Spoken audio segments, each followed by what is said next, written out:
Serious. News is a serious business. Yeah, I have to rein you in sometimes. Well, it doesn't stop us laughing at it. It doesn't stop us having an opinion on what's going on. Yeah. And it certainly will not stop us reflecting what you think. Weekdays from 6 to 9:30 on GB News.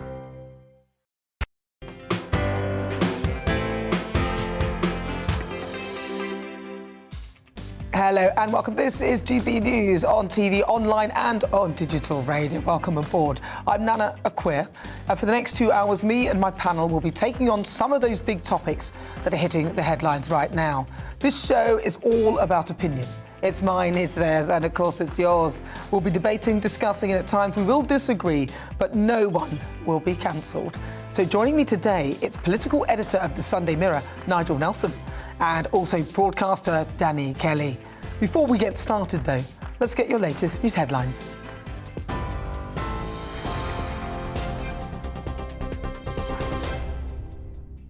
Nana, thank you. Very good afternoon to you. I'm Polly Middlehurst in the GB newsroom at 4 o'clock. And our top story today, Boris Johnson says the picture on Ukraine's border is increasingly concerning as he urges Russia to avoid a reckless and catastrophic invasion. The Prime Minister is considering doubling the number of troops deployed to strengthen Europe's borders. However, the Foreign Secretary Liz Truss says it's very unlikely that British soldiers would fight alongside Ukrainians. Speaking to GB News earlier, Conservative MP Damian Green says the government is handling the situation well.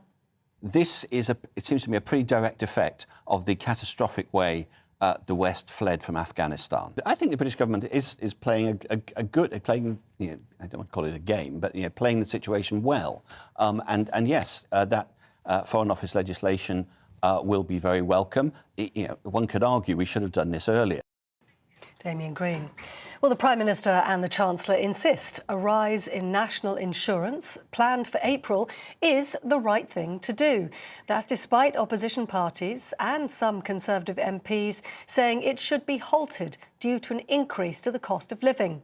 But writing in the Sunday Times newspaper, Boris Johnson and Rishi Sunak said the 1.25% national insurance rise will help clear the NHS backlog. However, Andrew Rosendale, Conservative MP for Romford, says raising taxes isn't the answer. Not what the people want. They don't want taxes to rise. But I also understand the government have to balance the books. And we have a huge black hole. After the pandemic, the government have spent way too much. Far too much than we can really afford. We are in the biggest national debt we've ever had. So I do understand why they're bringing this in, though I don't personally think it's right. The government says Wolverhampton and Sheffield will be the first of 20 so-called disadvantaged areas to access £1.5 billion of their money. As part of levelling up plans, the money will be used to develop new neighbourhoods or derelict or disused land. Ministers saying the new plans will breathe fresh life into disadvantaged communities. However, Lisa Nandy, Labour's shadow levelling up secretary, has accused the government of handing out rehashed pots of money and policies.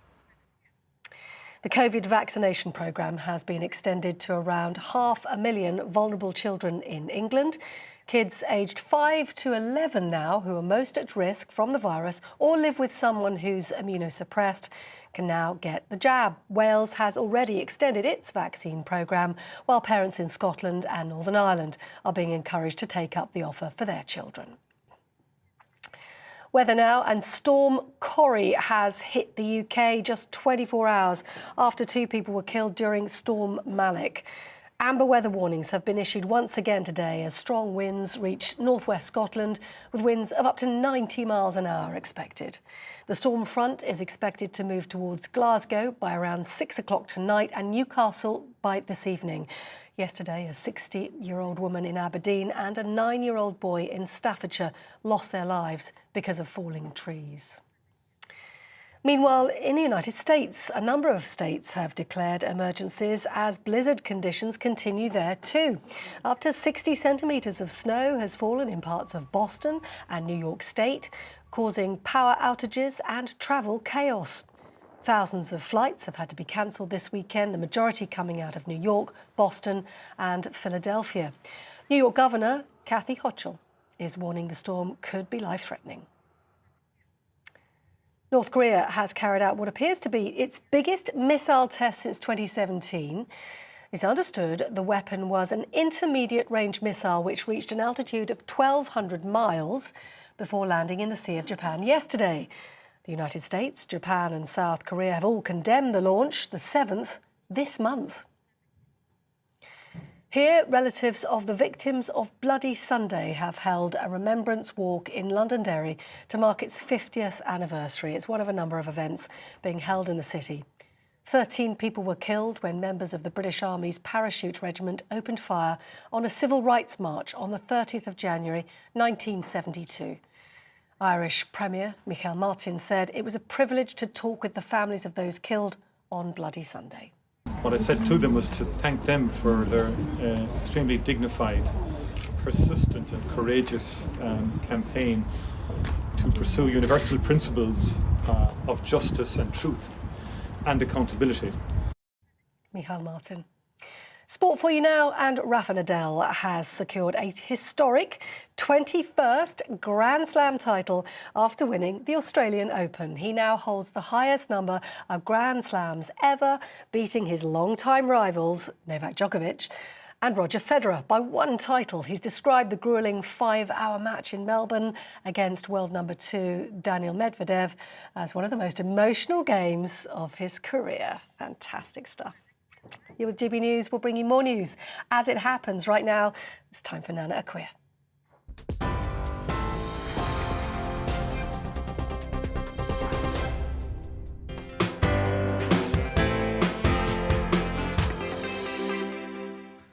Good afternoon. It's fast approaching 7 minutes after 4 o'clock. I'm Nana Akua. This is GB News on TV, online and on digital radio.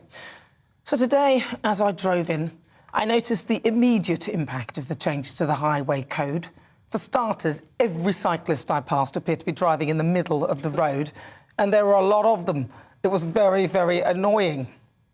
Now, the last run-in I had with the highway code was that speed awareness course after I went a bit over the limit. I mean, I held an unblemished record, no points whatsoever for the last 30 years.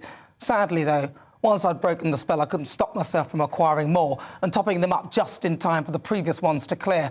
I'm now up to 6. In the latest 3 I managed to acquire in November last year, just in time for the earlier 3 to clear in August this year. Now, on my speed awareness course, I learned a lot of stuff that I thought I already knew, but it turns out I didn't know it. So basically, this latest update means people facing greater risk will be prioritised.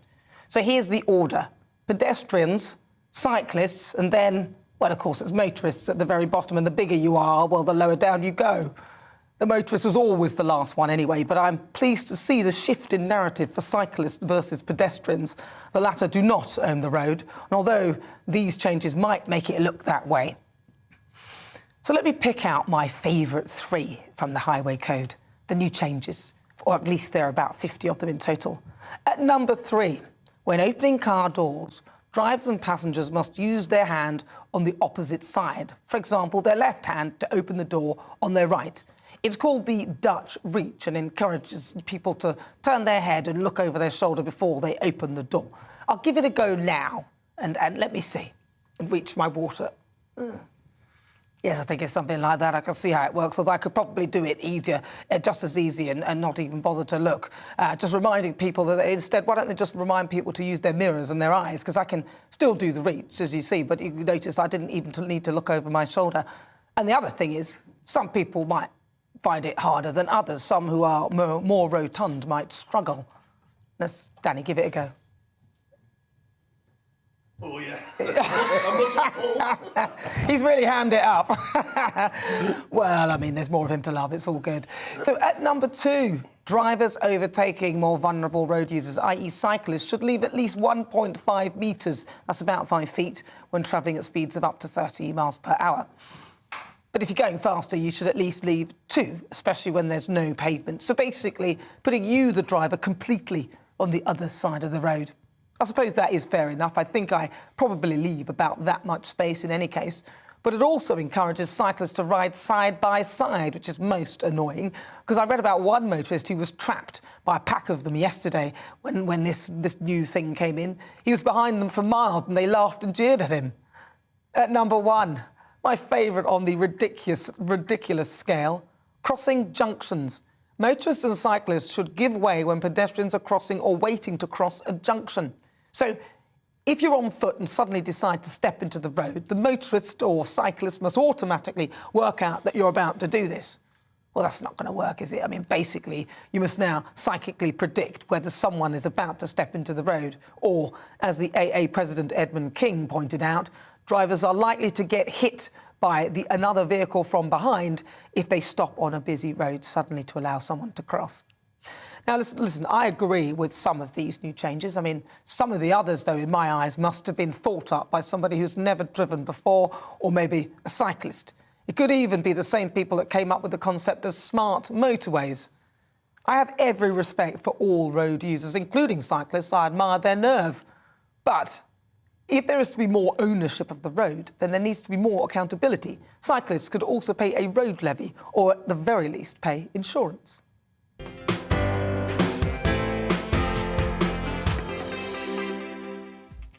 So before we get stuck into the debate, here's what else is coming up today.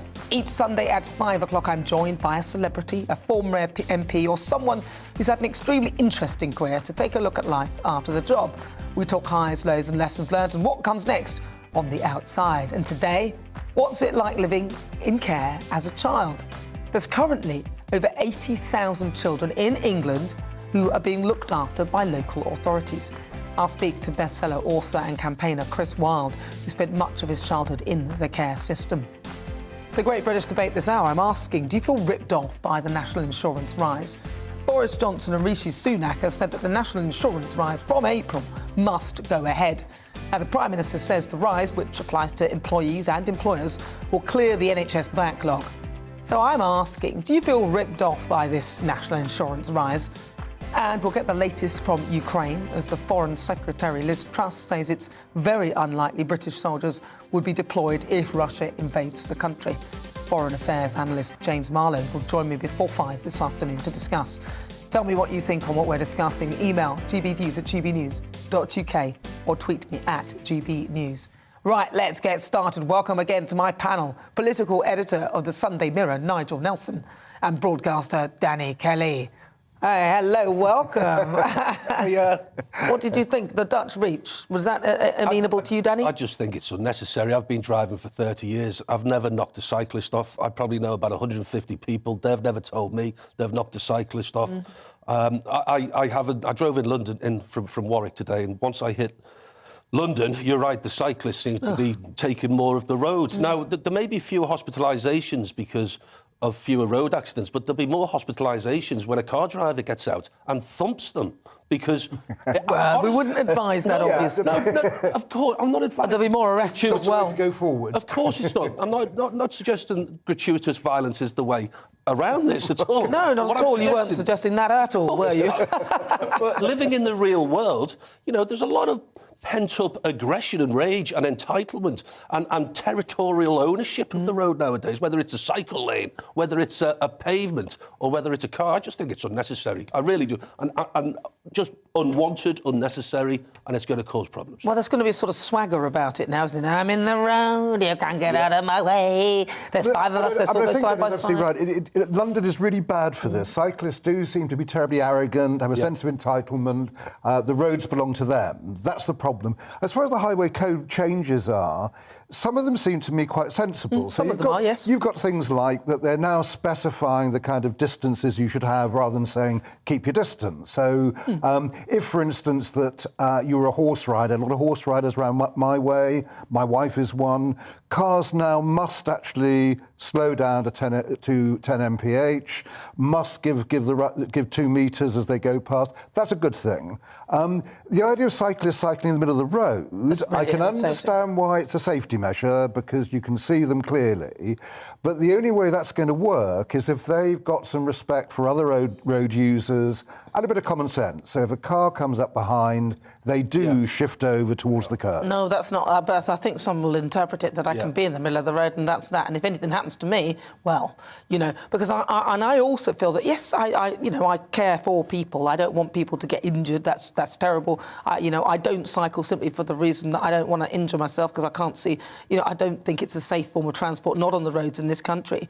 But I think my concern here is that if, for example, a cyclist causes an incident, then cycles off, there's no accountability at all. There's no comeback. There's no anything. Where there should be some sort of insurance. What sort of incident could you see happening that you would? There are offences of dangerous cycling. Well, if they're cycling dangerously and two cars end up colliding, trying to avoid a cyclist. There are criminal offences. But you've got to catch them, though. But you've got to catch them. Well, you've got to catch them. That's why I'm saying that they should have number plates. Well, if you've got cameras up, is one way of actually doing it. So there is some responsibility. I like your idea of actually them paying to use the roads. Well, that's right. You should pay some sort of levy, but I think there should be some sort of insurance, because if you do hurt somebody, even if if it's a pedestrian, I mean, cyclists can kill pedestrians inadvertently. They don't mean to, but where's the insurance? What happens if I knocked over somebody? Which obviously, thank God, I have never done anything like that before. But there would be just like the speeding. Just on speeding, there was nobody there. But apart from the camera person, clearly on their mobile camera, it was very irritating. But I wasn't expecting it, which is why I got caught. But obviously, I wouldn't advocate speeding. It's very wrong, and try and stick to the rules. So I'm paying my penalty notice or whatever it is I have to pay. But and I've got my points. But what I'm saying is that yes, I know that if you catch the cyclist, there is a level of accountability if you catch them. But then in terms of insurance, what about the injury that they may have caused to me? If they've got no sort of personal liability insurance or anything, my insurance will pay out if I cause a problem. Who's going to pay out if they cause a problem? OK, I think it's a great idea, but it's never going to get anyone to do it. I'll tell you why. Why? It's never going to be, because you're going to put people off cycling. All the pro-cycling groups, they've discussed this before. And if people say you should wear a helmet, you should have a registration plate, you should have some form of insurance, they say, OK, well, if you implement them, then fewer people will get on a push bike. And they're probably right. I don't think that's a decent argument at all. Listen, if you're going to go on a push bike, your insurance covers you if you do something wrong, instead of somebody saying, well, I'm going to come for your house then. Well, how often does that happen, though? Well, let's just I haven't got the exact numbers, right, yeah. When was the last time that a cyclist killed someone? I think it was about 4 or 5 years ago. Yeah, OK, but if it's you or somebody from your family, then it doesn't really matter. It should be, I think these rules should apply to people on bicycles as well. I think that if you're going to be on the road, I mean, there's these e-scooters out there now. I mean, God. there seems to be, OK, car drivers, we can catch you. You've gone over the speed limit, we've got your number plate, we've got everything on you. We can catch you, you're going to pay for that. But a cyclist can go along and cause any matter of problems, and there's just no comeback. I mean, obviously, I respect all cyclists. I treat everybody respectfully on the road. But what I'm saying is that now, if we're going to be changing the highway code, we need to be considering this as well. I agree. I mean, the whole thing is that driving mostly is something that should be a common sense thing. Yeah. I'm a bit confused at the moment about the changes about junctions. Presumably, when I get to one, I haven't driven since the highway code, this new highway code came in, but when I next do, I should be watching out at junctions to see if I understand about right-of-way for cyclists, right-of-way for pedestrians. Certainly the idea of having a hierarchy of vulnerability, that must be a good thing. That's not bad at all. Cyclists must look after pedestrians, motorists must watch out for cyclists. All those things were just advisory in the previous highway code. Now you must do it. So those kind of things seem to me sensible. I'm also a bit surprised the government haven't launched a proper advertising campaign so as we actually know how these changes work. Yeah. They are going to launch one. It's going to come in next month. But that seems to they've me already a done month it. too late. I mean, it's just happened. They should actually be preempting and warning us that the changes are coming, and there should be something, maybe, if you have a driving licence, surely they've got everybody's details in some way or shape or form. We need to start doing things more electronically to send people new updates on things like that. This would save the government a lot of money, and it would inform nearly all the drivers. Just an email just saying, by the way, this is going to happen, watch out for this, and make it really simple so we can understand what we're doing. Danny wouldn't have to learn the Dutch reach. It would all come in sort of in simple terms. But the idea of actually launching this campaign a month later... Just briefly also, I can imagine in London how busy London streets are, so many people on the pavements. If you are turning left and there are pedestrians who want to cross that road, then you could be waiting there for about an hour. That's why going to cause so many... That's why I don't know how this is going to happen. There's got so many arguments behind you. People are going to get out of their car and start thumping people. And I'm not advocating that. but I could just see it happening. You said it. That's because I could see it happening. Well, to be honest, I was quite annoyed today, and I was like, Somebody put it. There you go. no, I didn't, but I was like, there was a thing in front of me, and then he was like in the middle of the road. There could and I be an just thought- ambulance behind. The fella turning left can't even see or hear. Well, it's the sudden that's a fair stopping, point, as well, yeah. suddenly stepping into the road. You might be at junction. I can't read you. You've done that. I stopped, then a car hits me from behind. You know, it's really annoying, isn't it, when a car suddenly stops and you're like, Exactly. what's the reason You weren't for this? expecting it. Because they've. But then you should be monitoring. You should be aware that a kid could have run out. Well, that's true. But if a kid ran out, trust me, I would stop. But you don't know if somebody's about to just step out, do you? Well, if you've just joined us, welcome on board. I'm Nana Akua. This is GBNews on TV, online, and on digital radio. Still to come, it's time for the Great British Debate this hour. I'm asking, do you feel ripped off by the national insurance rise? Boris Johnson and Rishi Sunak have said that the increase from April must go ahead. I'll be speaking to economist Vicky Price. But as ever, I want you to send us your thoughts. Email gbviews@gbnews.uk or tweet me at gbnews. Tell us what you think right now. There's a poll up asking that question. Do you feel ripped off by the national insurance rise? Cast your vote now, but first, it's the weather. Looking ahead to this evening's weather, and the UK is looking wet and windy in the north as Storm Corrie arrives. Let's take a look at the details. It will be a dry and calm start to the evening in southwest England, but the breeze will pick up late in the evening with a brief spell of rain. This evening will also be dry in London with light winds, but the breeze will start to pick up as the night goes on. Wet and windy weather will spread across Wales this evening with particularly strong winds around the north coast. Heavy showers will arrive in the West Midlands this evening and it will turn breezy. The wind will prevent a frost forming, but it will still feel chilly. Storm Corrie will bring the strongest winds to the north with gales in northeast England. A yellow weather warning is enforced here as gusts reach 60 miles per hour. The wind will be even stronger in Scotland, with gusts up to 80 miles per hour possible in the east. This could bring further disruption after Storm Malik on Saturday. It will also be a windy evening in Northern Ireland with a few wintry showers here and there. Storm Corrie will continue to bring strong winds across the north through Sunday night, particularly in Scotland and northeast England.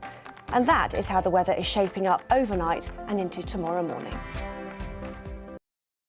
I'm Liam Halligan. Join me every weekday at 1 p.m. for On the Money, your daily dose of economics, business and consumer news. I've got 25 years experience covering economics and finance. We hold grown-up discussions with a host of experts who really know their stuff. We can't buy gas and store it. That was a mistake, wasn't it? I think it was a mistake. Even you, Liam, don't have a crystal ball. Inflation's a real threat.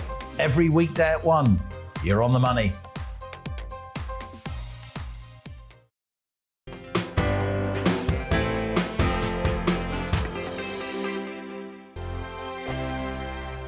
Hello there, I'm Eamon. And I'm Isabel. And you're watching the GB News digital stream across the United Kingdom. And around the world. If you're here in the UK, you can also watch us on your TV screen. GB News is Freeview channel 236. On Sky, we're channel 515. 626 on Virgin Media. Just remember, you might need to retune your TV to watch the channel. Yeah, and if you are doing that, find out more about retuning by going to gbnews.uk. Join my show Farage, 7 p.m. till 8 p.m. Monday through Thursday. And there you will get opinion, analysis, debate, and I'll cover stories that nobody else dares to touch. And then for the last 15 minutes, talking pints. We're over a drink. We have a civilized conversation with someone. We very often disagree, but we do it in a grown-up way. Come and join me on Farage.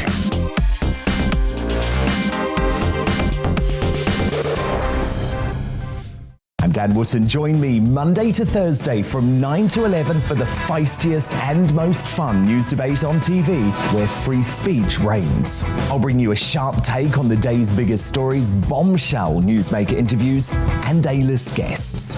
And I guarantee you, no spin, no bias, no censorship, and no reason to go to bed. That's Dan Wootton tonight, Monday to Thursdays from 9 on GB News. Hello there, I'm Eamon Holmes. And I'm Isabel Webster.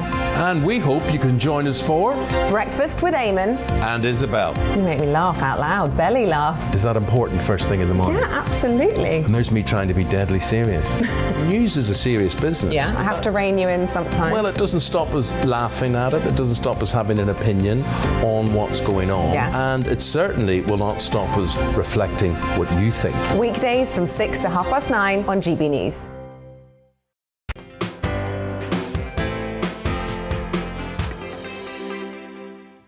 This is GB News on TV, online and on digital radio. I'm Nana Akua. So it's time for the Great British Debate this hour. I'm asking, do you feel ripped off by the national insurance rise? Prime Minister Boris Johnson and Chancellor Rishi Sunak have confirmed that the planned national insurance rise of £1.25 in £1.25, 1.2, I'll get it right in a minute, 1.25p in the pound will go ahead as planned. It's despite calls from charities, commentators and politicians, including their own MPs, to scrap it.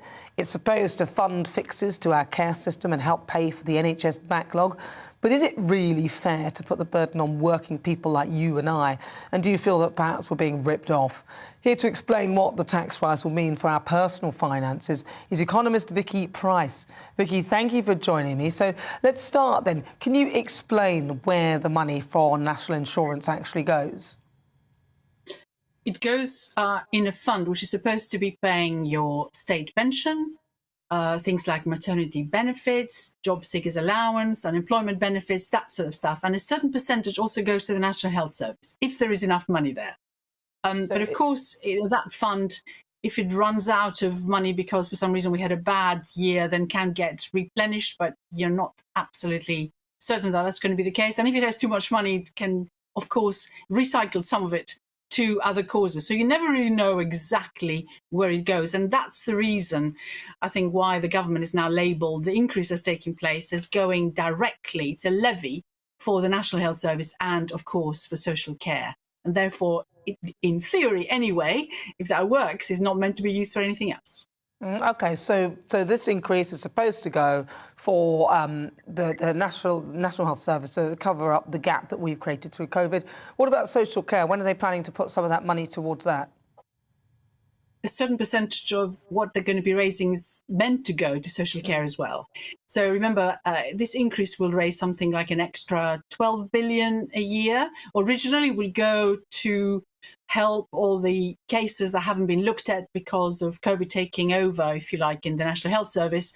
There's such a huge backlog, but a certain percentage towards the end of the next 3 years, which is really when that level is going to operate, will go to social care. But out of, let's say, the 12 billion, which we'll be collecting every year, no more, I think, than around 2 billion will be going for social care. And in later years, there'll be more allocated to it. So I think we're going to have to rethink the whole area, because in reality, when you look at the National Health Service needs, they are much greater than what this little increase will provide for. And there's going to be a drain on resources for much, much longer. So be prepared for other ways in which the National Health Service will be helped.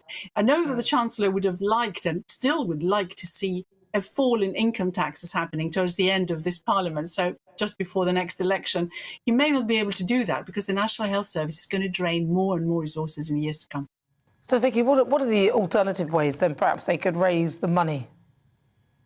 You can raise taxes, of course, more generally, as I suggested. You can, as some political parties are indicating their willingness to do, would be to have a windfall tax on profits made by various sectors that have benefited hugely during the pandemic. Those include, of course, right now, the oil and gas sector. They also include, of course, supermarkets that have done quite well, the tech companies that have benefited from us using a lot more technology during the time that we're spending working from home, for example, or having delivery services. So look how well Amazon has done.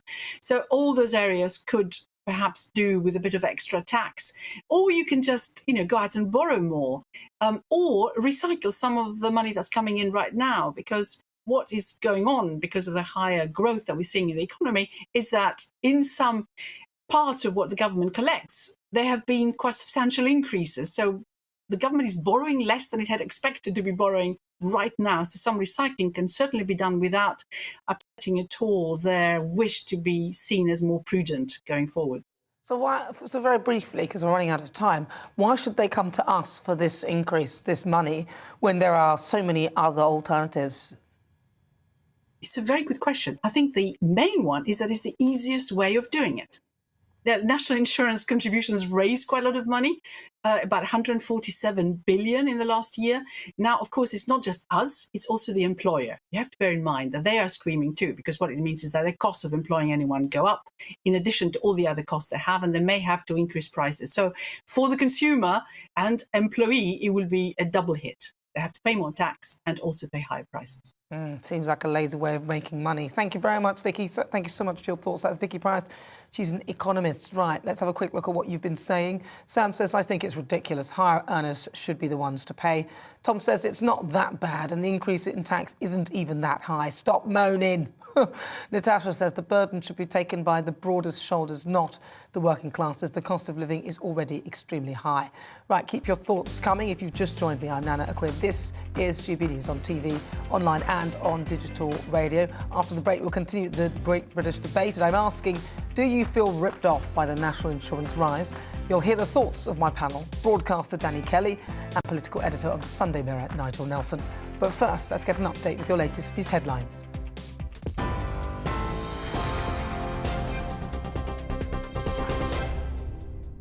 Here are your latest GB News headlines with me, Polly Middlehurst, at 4:30. Boris Johnson says the picture on Ukraine's border is increasingly concerning as he urges Russia to avoid a reckless and catastrophic invasion. The Prime Minister's considering doubling the number of troops deployed to strengthen Europe's borders.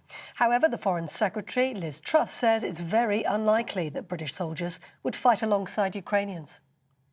The Prime Minister and the Chancellor insist that a rise in national insurance set for April is the right thing to do. That's despite opposition parties and some Conservative MPs saying it should be halted due to an increase to the cost of living. Writing in the Sunday Times, though, Boris Johnson and Rishi Sunak said the increase of 1.25% will help clear the NHS backlog. Storm Corrie has now hit the UK just 24 hours after Storm Malik killed 2 people. Amber weather warnings have been issued as strong winds reach the northwest of Scotland, with winds of up to 90 miles an hour expected.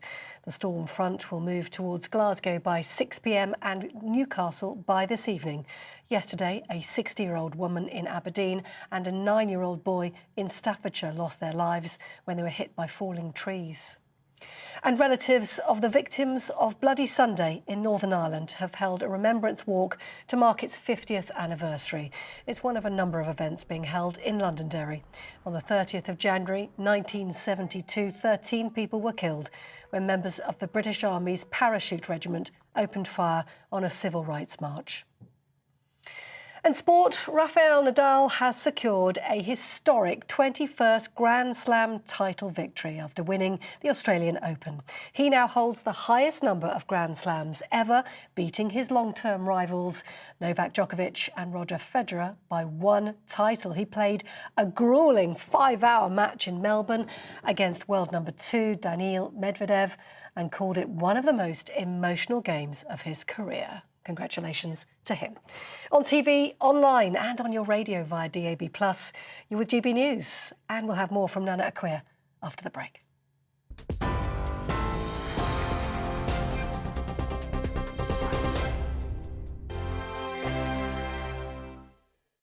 Hello there, I'm Eamon. And I'm Isabel. And you're watching the GB News digital stream across the United Kingdom. And around the world. If you're here in the UK, you can also watch us on your TV screen. GB News is Freeview channel 236. On Sky, we're channel 515. 626 on Virgin Media. Just remember, you might need to retune your TV to watch the channel. Yeah, and if you are doing that, find out more about retuning by going to gbnews.uk. Join my show Farage, 7 p.m. till 8 p.m. Monday through Thursday, and there you will get opinion, analysis, debate, and I'll cover stories that nobody else dares to touch. And then for the last 15 minutes, talking pints. We're over a drink. We have a civilised conversation with someone. We very often disagree, but we do it in a grown-up way. Come and join me on Farage.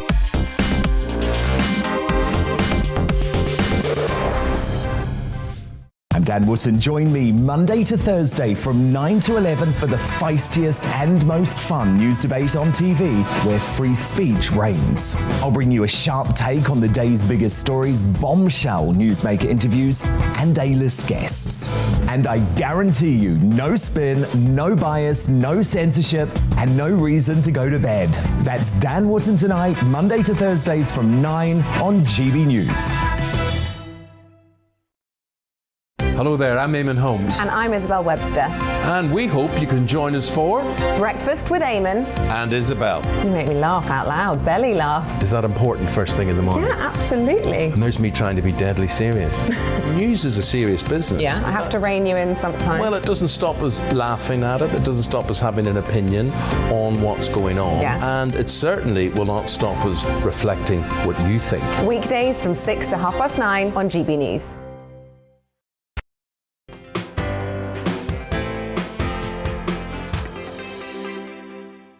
35 minutes after 4 o'clock, this is GB News on TV, online and on digital radio. I'm Nana Akua. Right, so let's get back to our great British debate this hour. I'm asking, do you feel ripped off by the national insurance rise? Prime Minister Boris Johnson and Chancellor Rishi Sunak have confirmed the national insurance rise of 1.25 pence in the pound will go ahead. It's despite widespread criticism of the fact that it'll increase the burden on working people like you and I, who are already dealing with a cost of living crisis. OK, let me solve it for them. They need, what, an extra £12 billion. Right, let's start with the COVID loan scheme, which resulted in Lord Agnew quitting his post as Treasury Minister, citing the woeful oversight of emergency pandemic loans. Now, this cost the taxpayer approximately £4.9 billion.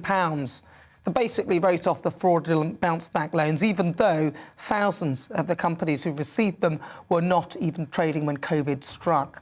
I mean, can you imagine HMRC having a similarly nonchalant attitude to you or I if we refuse to pay tax? I mean, that's due tomorrow, by the way. So let's start. So we've now got 4.9 billion. We've clawed that back. How about within the NHS itself? So I worked out bed blocking, over 17,000 patients basically hog the beds unnecessarily daily. And that's about £600 a night. Now, they usually hog them for an average of 3 weeks, which makes £214 million or £10 million a day. My calculator packed up when I tried to get the number for that year. But 10 million a day calculates at around about £3.6 billion. So that's 4.9 billion plus 3.6 billion. Already, that's about 8.5 billion. So now we need, what, 3.5? How about cutting the amount of waste in the NHS, which is apparently around about 7.6 billion. That was the last figure I could find from 2017. We've now gone over, haven't we? We're at, what, 16.1 billion, if my maths serves me correctly. And then, of course, if you wanted to top it up, we could try and track and trace some of that £37 billion that they spent on it. I think you'll find that we've definitely gone way over target. And failing that, there is the option of a windfall tax from corporations who benefited out of this pandemic. I mean, I think that about solves it. It's quite simple, really. So I've done my calculations. Let's see what my panel think. I'm asking both Nigel and you, of course, Danny, what do you think? Do you feel ripped off by this national insurance rise? I'm very impressed with your maths there. That's Thank you. Extraordinary. Yeah. I think it falls into two parts here. The first bit is, do you think we ought to be having a tax rise? The second is, do we think this is the right tax to raise? So on the second question, no, I don't. I think the national insurance thing doesn't work. It does hit lower paid people. So if you're on average earnings of £30,000 a year, you will pay more proportionately than somebody on £100,000 a year. I'd much prefer to see progressive taxation. That goes through the income tax system. When you've done your figures there, that's great. I mean, I don't know quite how many years we could have put the tax off based on that. Exactly. But it wouldn't be permanent. The trouble about either a windfall tax Saving money would have been great, but we've lost it now, so we can't do anything about the money that's disappeared. But we could save it for the following year, is my point. So instead of, and that was what 2017 figures. So there's definitely more waste. That'll be more. There are things you can. So if they could cut back on the waste, more efficiency and so on. Yes, there are certain things you can do, but really, the taxation system is not so much lazy as the best way of funding how a country works. So, as I say, nobody likes paying tax. Most people believe in the principle of tax, understand that. I think taxes will have to rise, prefer that to cutting public services. This is the wrong one. Well, it seems counterproductive. You'll have less money in your pocket, so less spending, so that it won't stimulate the economy in the right way. What do you think, Danny? 1.25% is, I would suggest, a progressive tax, because it's 1.25% of whatever you're earning. So if you're earning 30 grand, or if you're earning £150,000, it's 1.25% more. I don't see the difference really between putting it on general taxation, because at the end of the day, people just look at their pay slips and they look at their bottom line. I don't think really they give a damn, generally speaking, about which proportion of their tax is going to that department or this department. That's just a view of mine. And I'm not a Marxist by any means. I'm a red-blooded capitalist, but I do understand why working class people are fed up with Conservative government. And please don't read too much into that statement, because the red wall seats that lent their vote to Boris Johnson because of Brexit, they're the people who are earning 20, 25 grand. And I almost think that Boris Johnson, it's contempt. They're the ones who are hit the hardest. It's contemptuous, I think, and they must be kicking themselves thinking, why have I lent this guy my vote? Well, you think that their supposed home, which would have been the Labour Party, who have gone woke, I don't know what's happened to them, but it would have been the Labour Party, right? If that was their supposed home, the Labour Party are notorious for spending money, so it'd be even worse under a Labour government. Well, you don't know that. Well, I think they may nationalise. They could say, OK, we're going to renationalise the energy companies. They might do. I mean, I would actually suggest that's quite a good idea. I'd think that's a good idea. Well, it is a good idea. I mean, I think public utilities should be, any public service should be in public ownership. I agree with that, yes. So, yes, you could do that. At the moment, we're in a slightly different situation than normal, because Rishi Sunak has spent £300 billion on COVID. He's going to have to recoup that money somehow. So however you cut it, there will be tax rises, or there has to be cuts in public services, or both. And the point that I was making right from the beginning, we start from, do we agree with the idea that we need to have tax rises? And that's when you begin the debate about which tax way you want to raise the tax. I don't agree with the idea. I don't think we do need tax rises for all the points that I've made. No one. Well, how do you pay? How do you pay for that $300 billion? Yeah, but nobody seems to be wanting to think about how they could save the money that they're currently spending or currently wasting.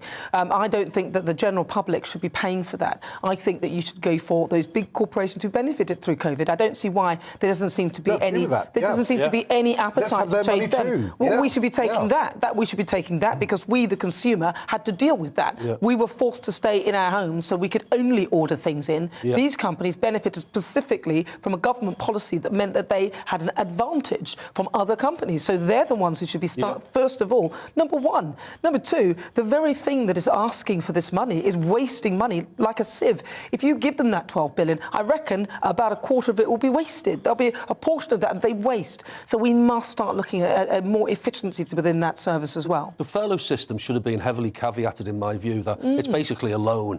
It's like, think of it as a student loan, that once someone graduates and once they earn a certain amount of money, then they gradually, piecemeal, they start paying off the debt. And I think that's what the government should have said. Amazon, for example.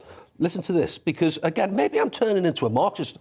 Amazon refused to declare their profit in the United Kingdom and how much tax they pay on that profit. They just refuse, and they use clever accountancy people, and it's all fed through Luxembourg. Listen to this. This will shock you to the core. Last year, 1.9 billion sales rise. That doesn't mean profit, that means rise, yeah? And they paid only £3.8 million more on that 1.9 billion sales rise. $1 billion is 1,000 million. I mean, of course, Amazon aren't here to defend that. So whilst I respect the statistics, they need to be here. There are international moves now to have taxes on the companies like Amazon. So if you've got an offshore company which is actually not dodging tax, but simply getting around the rules of different Or different playing by the countries. rules because the rules aren't good enough. Well, they are playing by the rules in fairness to them, but it does mean that an international tax will mean that will be spread around, and we will get the benefit of that Well, in I this think country. the government need to be looking at that more. Well, this show is, as ever, nothing without you and your views at home. So let's welcome one of our great British voices. It's your opportunity to be on the show and tell us what you think about the topics that we're discussing. Julie Ford is a property expert from Bedfordshire. Julie, thank you for joining us. Do you feel ripped off by the prospect of a national insurance rise? Absolutely. First of all, thank you very much for having me on, Nana. It's great to be here. But I do feel ripped off, absolutely. And I think yet again, the government have not really thought this through. There's no joined up thinking.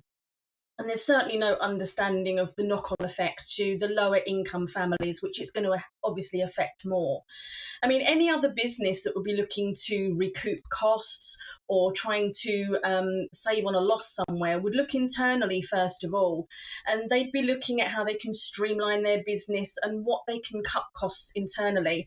Maybe the government should have looked at cutting MP salaries by 1.2% to save some money, but I certainly agree on the calculation that you were talking about just now and the amount of money that was wasted and lost during COVID. And I think it's just such a shame that the government can't streamline their own infrastructure to be able to support the country, rather than every time something goes wrong, they just call on us again to fix the problems that they could quite easily have not had happen in the first place. Absolutely, Julie. Thank you so much for that. Absolutely. That is, of course, Julie Ford. She's there in Bedfordshire. She's a property expert. You see, I mean, Julie's with me on that. And I'm thinking, you know, if you want to streamline something, they need to start behaving more like a business in a sense. And that's what Julie is saying. Instead of just suddenly calling on us, oh, we need 12 billion. You need to pay 1.25% in the pound to sup us up because we need... I mean, if you just... Even the inefficiencies, the bounce back schemes, I mean...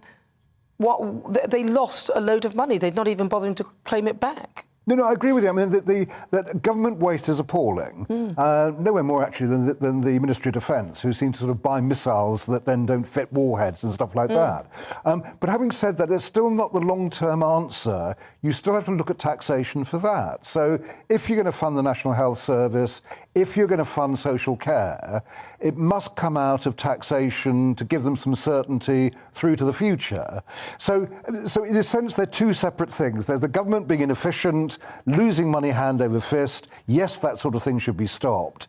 And then, which is the big question, how do you long-term fund the kind of things we need, which are getting ever more expensive? An ageing population means that more of us will need care later on. The NHS will carry on spending more and more money. We've got to find ways of funding them. Well, you can find that, but you don't need to do it now, do you? You could do that in a few years' time because we're all strapped for cash and you've really... Social care is a crisis. Yes, it is a crisis. Has to be dealt with now. But I'm saying the money that I could recoup just from the figures alone would be enough to look after this particular crisis for a few years, and then But most of that money's gone. That's the problem. The money that you're talking about, test and trace or whatever, we're never going to get that back. We can't track and trace it at all, can we? No, we can't. No, it's untracked now. Yes, but yes, it might be gone. But let's, Danny, what do you think? I think it was great to see Julie as well. It's great to hear the voices of GB News viewers, Vox Pop's voice of the people, and I think she spoke a lot of common sense. Now, she made a little snide dig at the MPs about their pay rise. Obviously, there's only 600 odd MPs, so that's not going to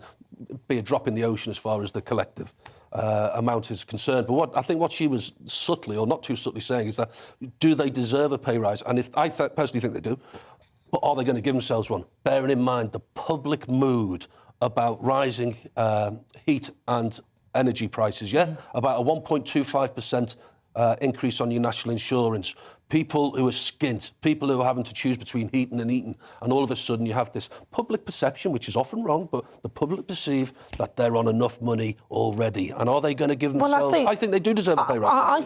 To be honest, I think they are on enough money. 80-something grand, £82,000, plus you get, what is it, £2,000 or something, housing, an allowance, you would know. Yeah, you get basic expenses to be in London or in your second home. So it's an extra £2 grand a month or something like that, right? Yeah, which they spend. I mean, in fairness, the MPs companies are spending well, that, yeah, but they spend and they have a staff there. Yeah, but so- hang on, but I spend my money as well, and I have, people I've got to feed and stuff, so, but that comes out of my salary. I couldn't say to my boss, look, I'm going to spend this, so can you give me just an extra 20 grand, because that's going to keep my family going whilst so I'm saying that add that together, so that really, they're getting about 100 grand. No, that's quite a bit. Sorry, I've gone off on a tangent, and that's my fault. But no, I think you're oversimplifying this bed blocking thing, because believe me, if they could put people in homes and free up a bed, they'd do it. They're not doing it deliberately. What's that, the hospitals? Yeah. Yeah, I know, I agree with that, but they need to find a more intelligent way of doing it. But then you have to reform social care. The reason that those 17,000 people... There's nothing wrong with them, though. They're better. Well, they're better. they can't get out of hospital is there's nowhere for them to go. So you need to reform social care to make sure they've got a bed somewhere else, basically. Well, even if you kept that money, we've still got enough. Right, so it's the Great British Debate this hour. I'm asking, do you feel ripped off by the national insurance rise? Lots of you have been getting in touch with your views. Angela says, I'm not a socialist, but our social care system is in so much trouble. We have to do something about it. Martin says, I feel ripped off in general when more and more money goes abroad. The cost of living is so high. Gary says, slap in the face after the COVID sacrifices we've all made in the past 2 years. Roger has pointed out that the government spent billions saving jobs, so now it's payback time. Lee says, I feel ripped off just paying national insurance. I'd rather fund a health service that suits my needs. There's also, right now, a poll up today throughout the show asking, do you feel ripped off by the national insurance rise? And currently, 74% of you say yes, you do. Right, you're with me, Nana Akua. This is GBNews on TV, online and on digital radio. After the break, we'll be discussing the ongoing standoff between Ukraine and Russia. Foreign Secretary Liz Truss says it's very unlikely the British soldiers will be deployed in Russia if Russia invades the country. I'll be joined by Foreign Affairs analyst James Marlowe. First, let's get some weather. Looking ahead to this evening's weather, and the UK is looking wet and windy in the north as Storm Corrie arrives. Let's take a look at the details. It will be a dry and calm start to the evening in southwest England, but the breeze will pick up late in the evening with a brief spell of rain.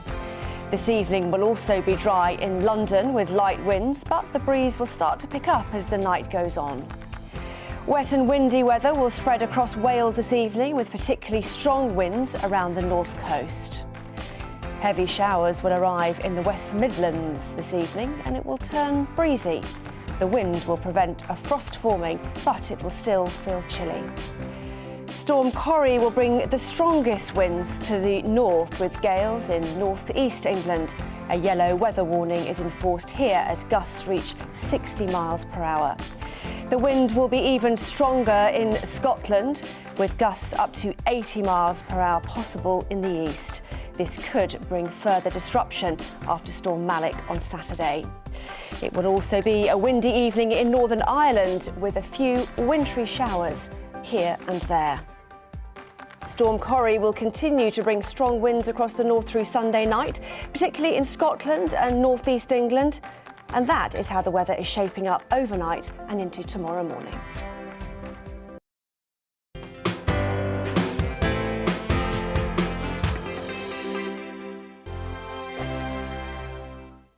Hello there, I'm Eamon. And I'm Isabel. And you're watching the GB News digital stream across the United Kingdom. And around the world. If you're here in the UK, you can also watch us on your TV screen. GB News is Freeview channel 236. On Sky, we're channel 515. 626 on Virgin Media. Just remember, you might need to retune your TV to watch the channel. Yeah, and if you are doing that, find out more about retuning by going to gbnews.uk. Join my show Farage, 7 p.m. till 8 p.m. Monday through Thursday. And there you will get opinion, analysis, debate, and I'll cover stories that nobody else dares to touch. And then for the last 15 minutes, talking pints. We're over a drink. We have a civilized conversation with someone. We very often disagree, but we do it in a grown-up way. Come and join me on Farage.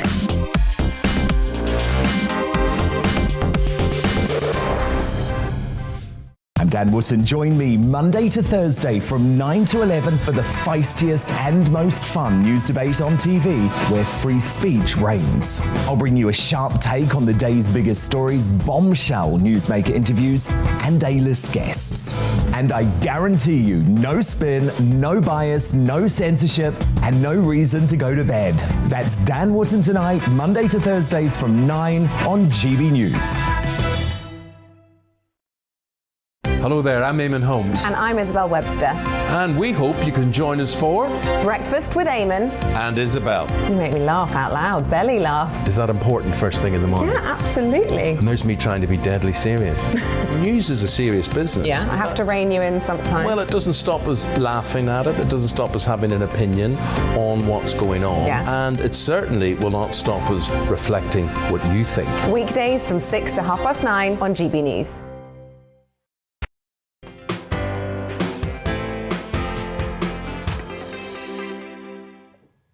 It's just gone 4:54, 4:53 even. Welcome back. I'm Nana Akua. This is GB News on TV, online and on digital radio. Right, it's time for Worldview, the part of the show where we get the latest headlines from around the globe.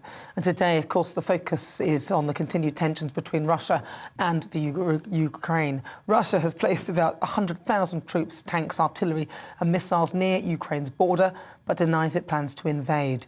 The Foreign Secretary, Liz Truss, disagrees and says it's highly likely that Russia will invade Ukraine, but we won't see the British troops on the ground.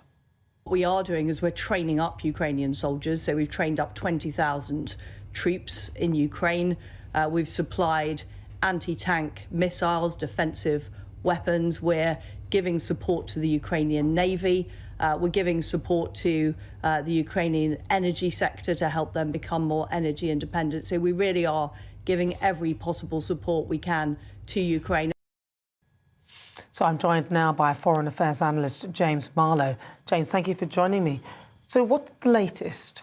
Well, let me just update you on that report over there. So it was 100,000. It's now estimated to be, by Western intelligence sources, 125,000 on or close to the Ukrainian border.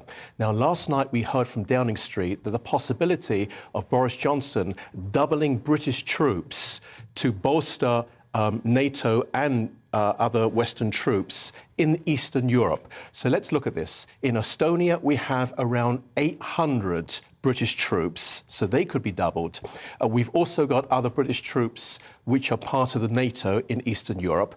There is a large, well, fairly large RAF base in Cyprus, so they're likely to send fighter jets across, flying into Bulgaria and Romania, which is just south of Ukraine.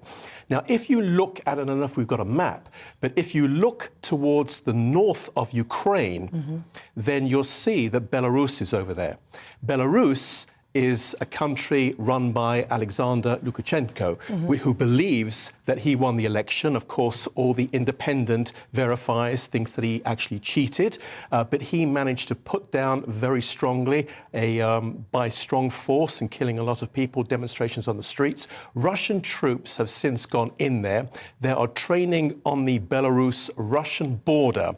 Now, this could be the smokescreen that I've been speaking about. In other words, all eyes are focused on Ukraine and the Russian troops on the Ukrainian border, and yet maybe this was what Putin wanted to do. Instead, just go into Belarus and hold on to Belarus. That's one possibility. Don't they get on quite well, though? Isn't the president of Belarus quite friendly with Putin? He's a rotten dictator. Yeah. He's somebody who's killed a lot of his people because he did not win the election. That is just that is the voice of almost every single independent advisor or somebody who was watching the election at the time, and therefore this is an opportunity. Anyone who is opposed to the West, Putin can make friends with. Now, Putin is very concerned about, as we said beforehand, NATO troops coming close to the Ukrainian border. So, therefore, he has kicked up a big fuss. Now, the diplomacy is still taking place at this point. A telephone conversation took place between the Ukrainian president last Wednesday and Joe Biden. There was quite a difference of opinion as to whether an attack was imminent or whether it was perhaps tension, but the Ukrainians at the time felt that maybe it was not a done deal. Now, last week we spoke about how the ground is all frozen, so therefore it's much easier for Russia to send their troops in, armoured cars and tanks, etc., not on the roads, but across fields, because it's all frozen at the moment. Now you've got another problem. The invasion obviously didn't happen. Now you've got another problem. China and Russia cooperate with each other quite well in the United Nations on the General Security Council. They've both got a veto, they both have a permanent seat, and they're both nuclear powers.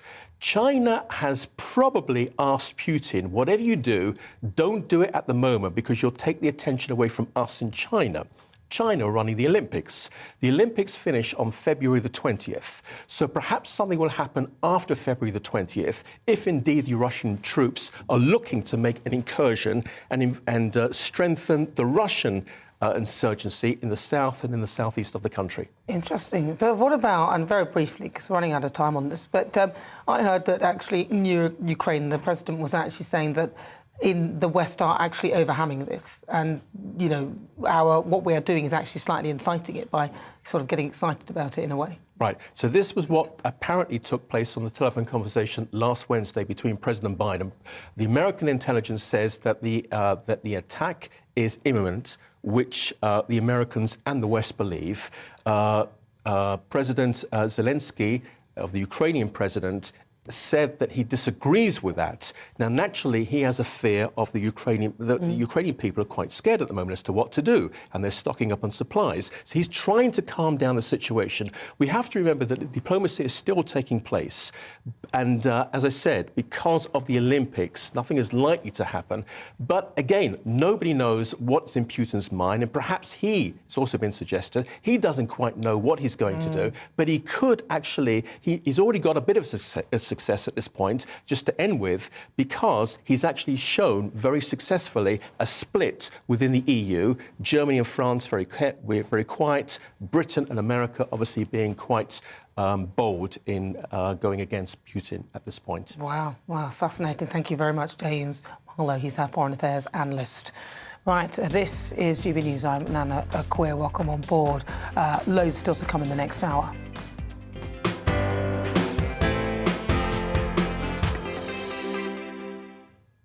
If you just join me, it's just gone 5 o'clock. This is GB News. For the next hour, me and my panel will be taking on some of those big topics hitting the headlines right now. The show is all about opinion. It's mine, it's theirs, and of course it's yours. We'll be debating, discussing, and at times we will disagree, but no one will be cancelled. Joining me today, it's broadcaster Danny Kelly and political editor of the Sunday Mirror, Nigel Nelson.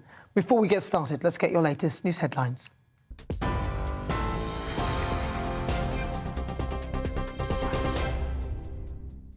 It's 5 o'clock. I'm Polly Middlehurst. Your top stories. Boris Johnson says the picture on Ukraine's border is increasingly concerning as he urges Russia to avoid a reckless and catastrophic invasion. The Prime Minister's considering doubling the number of troops deployed to strengthen Europe's borders. However, the Foreign Secretary Liz Truss has said it's very unlikely that British soldiers would fight against Ukrainians. Speaking to GB News earlier, Conservative MP Damien Green says the government's handling the situation well. This is, it seems to me, a pretty direct effect of the catastrophic way the West fled from Afghanistan. I think the British government is playing playing, you know, I don't want to call it a game, but playing the situation well. And yes, that Foreign Office legislation will be very welcome. One could argue we should have done this earlier.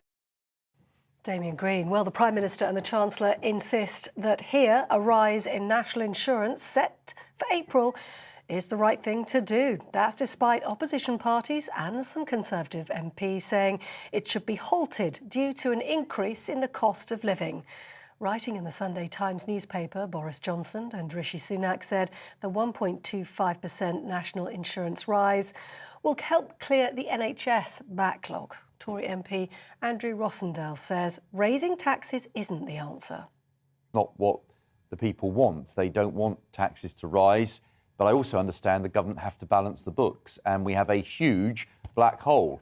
After the pandemic, the government have spent way too much, far too much than we can really afford. We are in the biggest national debt we've ever had. So I do understand why they're bringing this in, though I don't personally think it's right. The government says Wolverhampton and Sheffield will be the first of 20 so-called disadvantaged areas to access a £1.5 billion fund. As part of levelling up plans, the money will be used to develop neighbourhoods on derelict or disused land. And ministers say the new plans will breathe fresh life into disadvantaged communities. However, Lisa Nandy, Labour's shadow levelling up secretary, has branded the plans regeneration on the cheap. The COVID vaccination programme has been extended to around 500,000 vulnerable children in England. Kids aged 5 to 11 who are most at risk from the virus or who live with someone who is immunosuppressed can now get a jab. Wales has already extended its vaccine programme, while parents in Scotland and Northern Ireland are being encouraged to take up the offer for their children. Weather-wise, Storm Corrie has now hit the UK just 24 hours after 2 people lost their lives during Storm Malik. Amber weather warnings have been issued as strong winds reached parts of northwestern Scotland, winds there of up to 90 miles an hour. And the storm front moving towards Glasgow by around 6 o'clock tonight and then Newcastle by this evening. Yesterday, a 60-year-old woman in Aberdeen and a 9-year-old boy in Staffordshire were killed by falling trees. Meanwhile, in the United States, a number of states have declared emergencies as blizzard conditions continue there. Up to 60 centimetres of snow has fallen in parts of Boston and New York State, causing power outages and travel chaos. Thousands of flights have been cancelled this weekend, the majority coming out of New York, Boston and Philadelphia. The New York governor, Kathy Hochul, was warning the storm could be life-threatening. North Korea has carried out what appears to be its biggest missile test since 2017. It's understood that the weapon was an intermediate-range missile which reached an altitude of 1,200 miles before landing in the Sea of Japan. That was yesterday. The US, Japan and South Korea have all condemned the launch, the 7th such test this month. Manchester United has announced that its player Mason Greenwood will not train or play until further notice. It follows a statement in which the Premier League team say they are aware of images and allegations circulating on social media involving an alleged assault of a woman. Greater Manchester Police have confirmed they're also making inquiries into the allegations. Relatives of the victims of Bloody Sunday have held a remembrance walk in Londonderry in Northern Ireland to mark its 50th anniversary. It's one of a number of events being held in the city. 13 people were killed when members of the British Army's Parachute Regiment opened fire on a civil rights march on the 30th of January 1972. The Irish Premier, Micheál Martin, said it was a privilege to talk with the families of those killed on Bloody Sunday. What I said to them was to thank them for their extremely dignified, persistent and courageous campaign to pursue universal principles of justice and truth and accountability. Micheál Martin. The Duke and Duchess of Sussex say they will continue to work with the streaming site Spotify despite the airing of vaccine-sceptical views on the Joe Rogan Experience podcast hosted by the site. Harry and Meghan have a content deal with the streaming giant estimated to be worth around £18 million. The couple's charity Archerwell says they've expressed concerns about misinformation in the past and will work with the platform to ensure changes. Earlier, Johnny Mitchell and Neil Young both said they were removing content from Spotify in protest. Spotify has previously said it aims to balance both safety for listeners and freedom for creators. Lastly, in sport, Rafa Nadal has secured a historic 21st Grand Slam title after winning the Australian Open. He now holds the highest number of Grand Slams ever, beating his longtime rivals Novak Djokovic and Roger Federer by one title. He's described the gruelling 5-hour match in Melbourne against the world number 2, Dani Medvedev, as one of the most emotional games of his career. Well deserved. You're with GB News. More news as it happens, but now more from Nana Akua.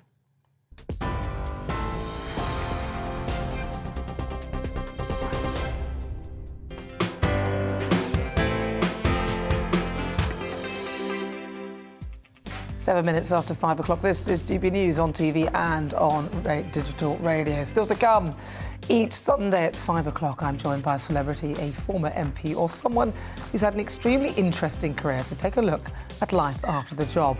We'll talk the highs, the lows, the lessons learned, and what comes next on the outside. And today, what's it like living in care as a child? There's currently over 80,000 children in England who are being looked after by local authorities. In a few moments' time, I'll speak to the best-selling author and campaigner Chris Wilde, who spent much of his childhood in the care system. The Great British Debate this hour, I'm asking, are you impressed by the government's levelling up plans? The white paper on how the government aimed to expand devolution in England will be published next week. But the Levelling Up Secretary Michael Gove has given some suggestion as to where the money will go. He's announced that Sheffield and Wolverhampton will be the first places to benefit from regeneration funding. But will levelling up be enough to fix the country's regional inequalities? And teachers are being urged to tell children as young as 7 that they are not racially innocent because they view white as the top of the hierarchy. It's part of a diversity training being rolled out by Brighton and Hove City Council.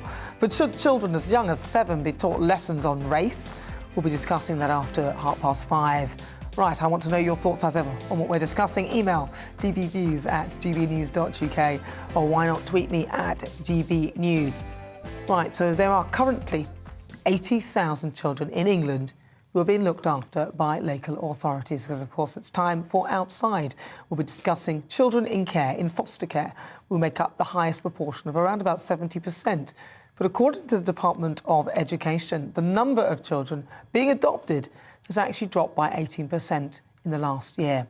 Joining me now is a best-selling author who knows exactly what it's like growing up in care, Chris Wilde. Chris, thank you for joining us. Now, Chris spent much of his childhood in the system and he's gone to campaign to make it better. So, Chris, thank you so much for joining us this afternoon. Can you start by telling us a bit about how you found yourself in care? Yes, I ended up in the care sector when I was 11 years old. My dad died, and overnight, my life just dissolved completely. My mom, she had a bit of a mental breakdown. I gravitated towards other fragmented young people like myself. Started to break the law, trivial things at first, just to get kind of some of attention. Because for me, it was a way of just exerting that negative energy, just getting arrested, police bringing me back. And before long, the local authorities got involved, and I was taken into the care of the local authority and put into a children's home. And that was my experience at 11 years old. And I was there only a short period of time, but enough to see that what happened there, has affected me and will for the rest of my life. So what happened? So you were 11, you went into care. So then when did you come out of care? Did you actually spend all your time there until you were 18, or did you go back to your mother at all at any point? No, so I was in a children's home, Skirkett Lodge in Halifax, which was a very dangerous children's home. At the time, it was run by paedophiles. I was only there a short period of time because I ran away, but then I found myself homeless at 12, 13 years old. I never really went back home. But I've always been involved in the care sector till I was 16. So I've always had youth workers, social workers, but I'd never went back home. So, I've always had that first-hand experience of being in a system until I was 16. Then after 16, I was kind of just left, abandoned and neglected to my own devices. I mean, it must have been a very harrowing time. And, of course, the care home that you've suggested, obviously they're not here to defend themselves. So any allegations like that, we actually need to clarify those sort of things. Well, so, of course. Yeah. So, lucky for me, they're all dead anyway, so... But of course. But once again, we don't have any sort of we don't have any way to sort of get back and find out whether those allegations are correct. So we'll have to sort of leave that one there. Now, you became a professional boxer when you were 18. How did you get into that? Because obviously a lot of people turn to these sort of sports because they want to sort of get out that sort of physical sort of frustration. Yeah, and I think there's always this the stigma attached to that. And it's quite wrong for me. I got into boxing because it was a home, it was a family for me. The boxers in the gym, it was a place where I felt safe. I'd been surrounded by dangerous people all my life, and going into the gym, it was the first experience I'd had personally, which was like a home. So that for me, it was good, but I was able to kind of get rid of all that negative energy and all that oppression. But, you know, I had different intentions when I first started boxing. Didn't get into boxing to fight. I just wanted to feel like I belonged to something, and that's what I yearned for. Yeah, and people often say that, isn't it? It's a sense of, which is why I think a lot of young people, they join gangs and things like that because they feel they're within a family. And this sense of belonging, obviously, you got from your boxing. Where was your mother at this time? Did you get to reunite with her at any point? And do you have brothers and sisters? Yeah, my sister, she went to live with my grandparents, and my mom, she met a new man who was dangerous and violent. So, but as you can imagine, my dad was the sole center of the family. He held it all together. So when he died, everything just dispersed. Like, you know, we just lost communication, and it never really rekindled itself as such. It's still a very difficult and awkward situation for us all to be together. But, you know, we are still a family, and it takes many, many years to kind of fix those wounds. And if we go back to the sort of residential care home that you were in, did you develop some good, strong friendships with some of the other kids there? Yeah. At the time, they do, like I said, you gravitate towards each other because you're all fragmented. You all come from these traumatic pasts. I was slightly different as a kid. I wasn't as vulnerable as these young people. And when I started to write my first book, I went looking for these young people who were in my room at the time, and I found that like all the boys had committed suicide before they were 21. Wow. And that's kind of what stemmed that investigation to start looking into, you know, what really happened there. But yeah, you know, at the time, it's when you start to write about your own personal experience as an adult, your trauma then starts to relive itself. As that, when I was 11, 12 years old, it's easy to forget, and you don't really understand what, you know, those dangers are, and it takes a lot of time just to kind of process that. I can imagine it must be. And obviously, you probably end up with a level of PTSD that sort of haunts you from the experience that you've been through. And I can understand why you are sort of campaigning for a better care system. Can you tell me a little bit about the campaign and what you're doing within it? Yeah, I always say I've been very, very fortunate to have an unfortunate life. And in saying that is that I've been able to come out of this without being totally physically, mentally damaged, where I can still articulate what I've been through. I'm still one of the lucky ones because I'm still alive. And that's been the premise of the campaign, is to get out there and show that young people in the care sector are not fragmented, they're not broken toys, that some of us can actually, you know, be successful and have a great life. And that's what my work's all about. The objective is about creating great opportunities, being a champion for these young people, an advocate to say, look, whatever you go through in life, you can get through it. You've got to own your trauma, you've got to own it and make it work for you. And that's what the national campaign's about. And, you know, I've been very fortunate to get involved in the care review for Josh McAllister. I'm on the Expert by Experience board. So I will have a massive input in how the care sector evolves and how it runs and how it kind of develops in the next 10 years. Well, before we talk about your book, briefly, if you could think of one improvement that you'd like to see within the care sector and that system that you went through, what would it be? Well, we call it the care sector, and ironically, it's not caring. So first of all, we've got to start caring. And for me, the fundamentals to develop a better care system is to invest in families. So early intervention is key. We can prevent young people going through the care sector. We can prevent young people experience what I experienced personally if that prevention and that support group's there from day one. So your book then, talk to me briefly about that. Yeah, so I've written 2 books, Damaged, which came out 2 years ago, and The State of It, which is very current today, and that's about the care sector as a whole. So it's more about going back into the care sector as a professional, working with young people 16 to 25 who get involved in county lines, sexual exploitation. And it's just looking at ways to find solutions. And in every chapter, I give you a personal experience of the young people I've worked with who've managed to come through that. And it's an inspiring book, and it's about hope, and it's about love, and it's about, you know, just whatever you've been through in life, just being grateful for what you have. And most of all, I want people to read this and empathize with the care sector, because it doesn't get enough media attention. For me, that's why we're still here now. It should parallel the NHS, it should parallel the education system, but it really doesn't. And that's when we talk about levelling up, that's a big part of levelling up. I think when people say the care sector, they don't actually think about care homes for children. Actually, I think most people think about old people and care homes. And Chris, it's Been a pleasure to talk to you. Keep going. That's Chris Wilde. He's the author and the campaigner for Children in Care. If you just tuned in, it's coming up to 18 minutes after 5 o'clock. I'm Nana Akua. This is GB News on TV, online and on digital radio. The Foreign Secretary, Liz Truss, says that it's highly likely Russia will invade Ukraine, but she says that British troops are unlikely to fight on the ground. Let's see what my panel think of the situation. I'm joined by broadcaster Danny Kelly and political editor of the Sunday Mirror, Nigel Nelson. Danny, I'm starting with you. What do you think about this whole Ukraine situation? There are two things that really scare me. One is that we are supplying the Ukrainian army with these anti-tank missiles. Reminds me a little bit of the Falklands War, when France were supplying Exocet missiles to the Argentinians. And that nearly broke up NATO at one point. And I don't like her language. She's not unequivocal. She's saying it's highly unlikely that, from the way a layman can interpret this, that our army is going to get involved. Well, I'd like her to be equivocal, or unequivocal, forgive me. I'd like her to say the Brits aren't getting involved, rather than highly unlikely. That scares the hell out of me. But we're already involved. I think she's talking about boots on the ground, though. Boots on the ground. I'm not believing this boots on the ground thing. I think they'll be on there. Yeah, I don't think we're going into Ukraine. I mean, this would start a world war. So the idea... Well, that's the worry, isn't it? The idea of having British troops there inside that country with Russian troops coming the other way. The danger of the whole thing is just that anything can go wrong. The bigger the build-up you get, someone could fire a missile in the wrong direction and suddenly we're into a proper sort of war situation and it escalates.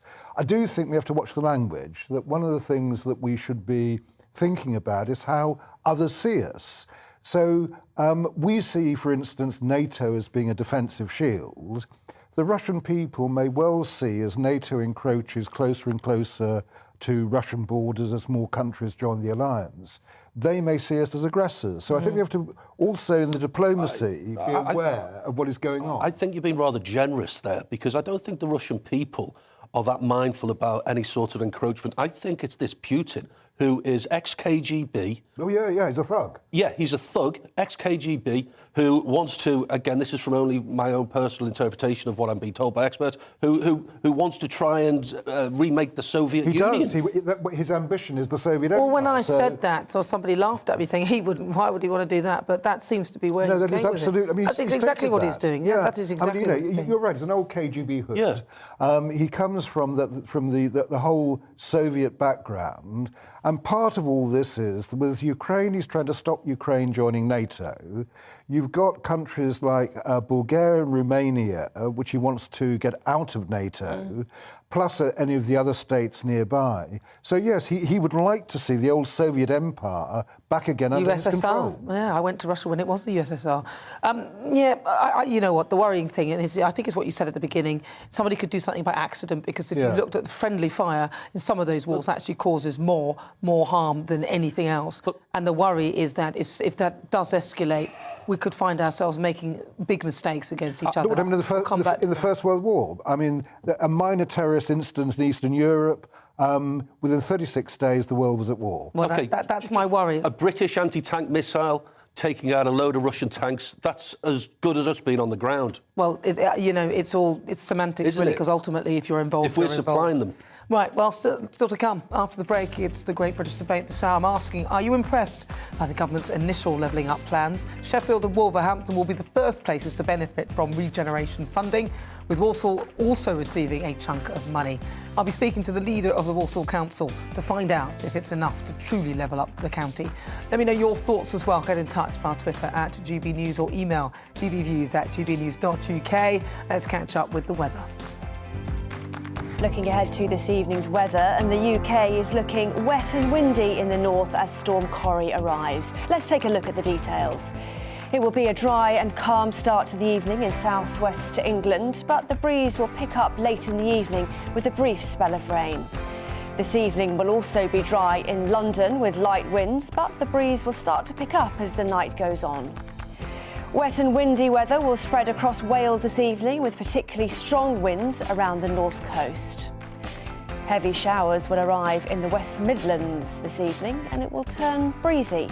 The wind will prevent a frost forming, but it will still feel chilly. Storm Corrie will bring the strongest winds to the north, with gales in north-east England A yellow weather warning is enforced here as gusts reach 60 miles per hour.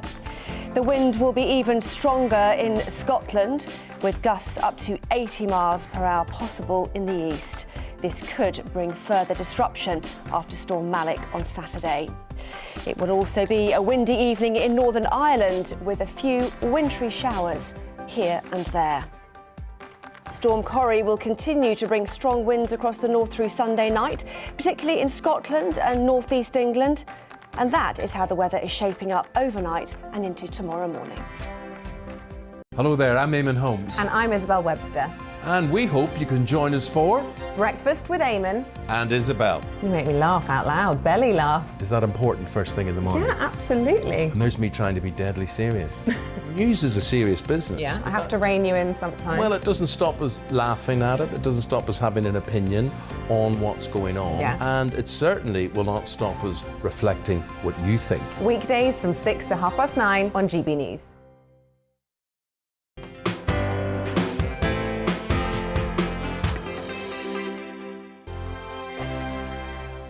Hello there, I'm Eamon. And I'm Isabel. And you're watching the GB News digital stream across the United Kingdom. And around the world. If you're here in the UK, you can also watch us on your TV screen. GB News is Freeview channel 236. On Sky, we're channel 515. 626 on Virgin Media. Just remember, you might need to retune your TV to watch the channel. Yeah, and if you are doing that, find out more about retuning by going to gbnews.uk. Join my show Farage, 7 p.m. till 8 p.m. Monday through Thursday. And there you will get opinion, analysis, debate, and I'll cover stories that nobody else dares to touch. And then for the last 15 minutes, talking pints. We're over a drink. We have a civilized conversation with someone. We very often disagree, but we do it in a grown-up way. Come and join me on Farage.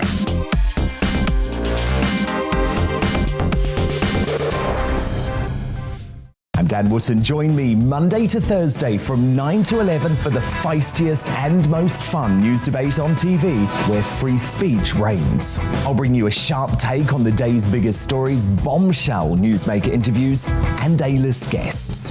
And I guarantee you, no spin, no bias, no censorship, and no reason to go to bed. That's Dan Wootton tonight, Monday to Thursdays from 9 on GB News. Hello there, I'm Eamon Holmes. And I'm Isabel Webster. And we hope you can join us for Breakfast with Eamon. And Isabel. You make me laugh out loud, belly laugh. Is that important first thing in the morning? Yeah, absolutely. And there's me trying to be deadly serious. News is a serious business. Yeah, I have to rein you in sometimes. Well, it doesn't stop us laughing at it. It doesn't stop us having an opinion on what's going on. Yeah. And it certainly will not stop us reflecting what you think. Weekdays from 6 to 9:30 on GB News.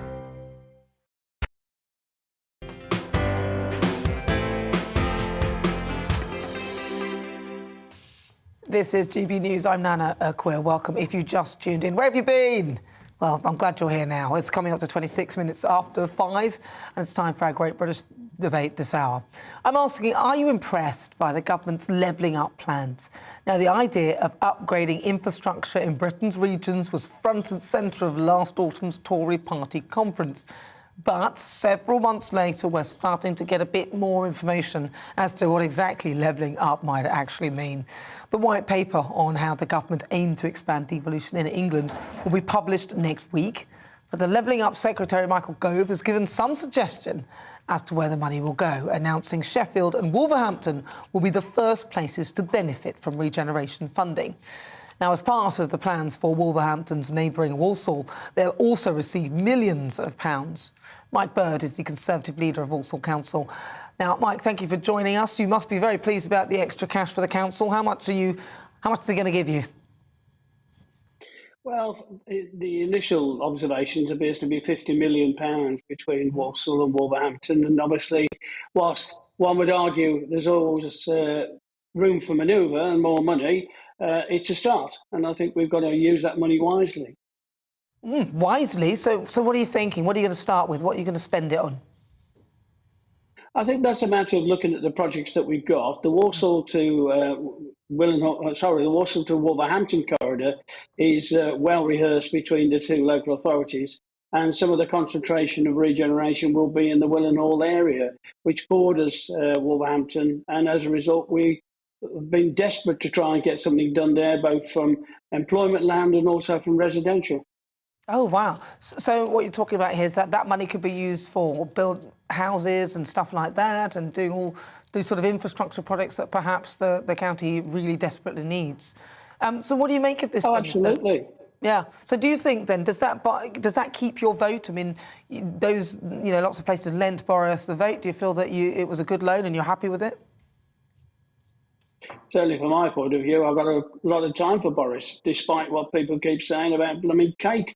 We've got bigger things in the world, and this is one of them. The levelling up agenda is a matter of improving infrastructure, and that infrastructure then leads to regeneration of both employment land and residential properties, where people can buy those properties and walk to work, hopefully, because the car seems to be a pariah in many areas. But having said that, I think it is important to understand this is just a first step towards that levelling up agenda.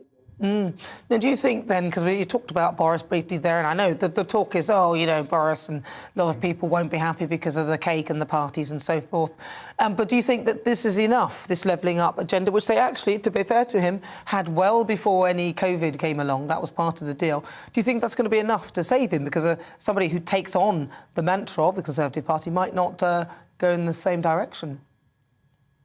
Well, I hope he doesn't need saving. Depends on the report that's going to be published tomorrow. But at the end of the day, I think we should judge the government on the good work they've done. I ask people the question, have you had a vaccine? Oh, you'd have had 1, 2, 3. Well, you wouldn't have had that without the forethought of the government. And they are keeping their promises. It's been an unprecedented time during this pandemic. I don't care what anybody says. I don't care who would have been in government. It's never been done before. And therefore, we've come out of it, or appear to be coming out of it, better than we anticipated. But the levelling up agenda is not just here, it's around the country. And as a result, I sincerely hope this will be the first tranche of money. And we will get judged as to whether we're getting more, as to whether we do the right thing with the amount of money we've been given now. The Combined Authority, of which I am a member, has in actual fact done great work in the West Midlands, and it's a region. It's not just about Walsall and Wolverhampton, it's also about Sandwell, Dudley, Coventry and Birmingham. That's what makes up the West Midlands, and people work coterminous borders for work, and of course regeneration is needed across the whole of the Black Country. Well, listen, Councillor, thank you so much for joining me. That's Councillor Mike Bird. He's the leader of Walsall Council, Conservative Council at that. Well, let's have a quick look at what you've been saying. Now, Sean says, I'm still waiting to see any actual evidence of levelling up rather than just talk. Well, I mean, I don't know. I think it might be coming, Sean. I don't know where about you're based, but if we keep Boris where he is, then I think you could probably get more out of him because he's desperate to keep his job. Michael says, these are just vanity projects. Cities in the northeastern of England are crumbling. Davey says the government's made a good start, but we will need to see more free ports. Well, keep your thoughts and your ideas coming. You're watching me, Nana Akua. This is GB News on TV, on digital radio and online. Coming up, we'll continue our Great British Debate, and I'm asking, are you impressed by the government's levelling up plans? You'll hear the thoughts of my panel, broadcaster Danny Kelly and political editor of the Sunday Mirror, Nigel Nelson. But first, let's get your latest news headlines.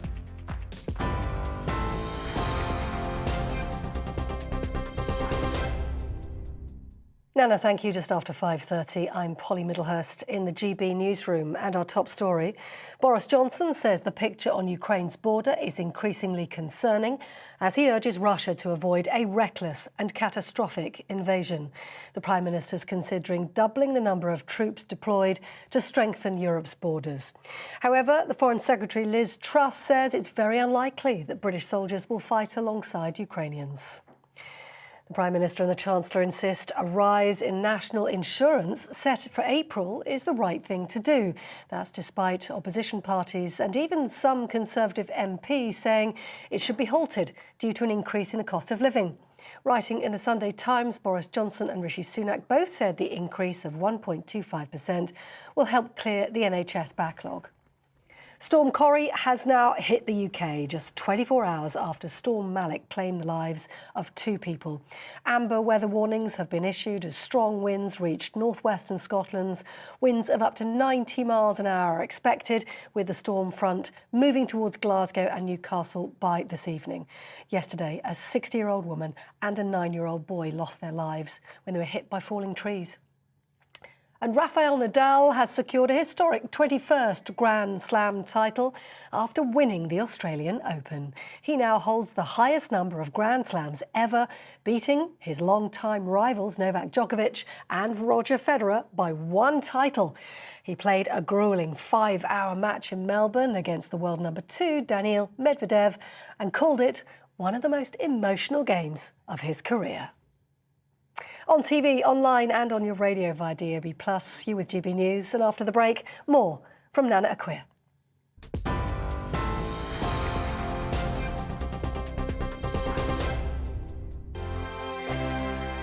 Hello there, I'm Eamon. And I'm Isabel. And you're watching the GB News digital stream across the United Kingdom. And around the world. If you're here in the UK, you can also watch us on your TV screen. GB News is Freeview channel 236. On Sky, we're channel 515. 626 on Virgin Media. Just remember, you might need to retune your TV to watch the channel. Yeah, and if you are doing that, find out more about retuning by going to gbnews.uk.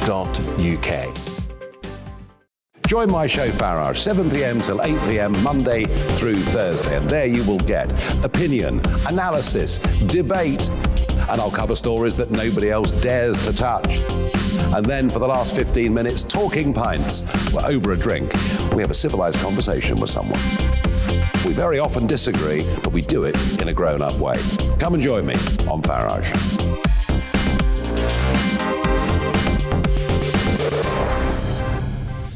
I'm Dan Wootton. Join me Monday to Thursday from 9 to 11 for the feistiest and most fun news debate on TV, where free speech reigns. I'll bring you a sharp take on the day's biggest stories, bombshell newsmaker interviews, and A-list guests. And I guarantee you, no spin, no bias, no censorship, and no reason to go to bed. That's Dan Wootton tonight, Monday to Thursdays from 9 on GB News. Hello there, I'm Eamon Holmes. And I'm Isabel Webster. And we hope you can join us for Breakfast with Eamon and Isabel. You make me laugh out loud, belly laugh. Is that important first thing in the morning? Yeah, absolutely. And there's me trying to be deadly serious. News is a serious business. Yeah, I have to rein you in sometimes. Well, it doesn't stop us laughing at it. It doesn't stop us having an opinion on what's going on. Yeah. And it certainly will not stop us reflecting what you think. Weekdays from 6 to 9:30 on GB News.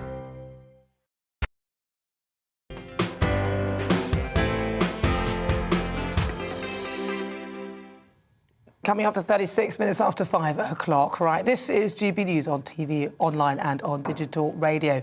Now it's time for our Great British Debate this hour.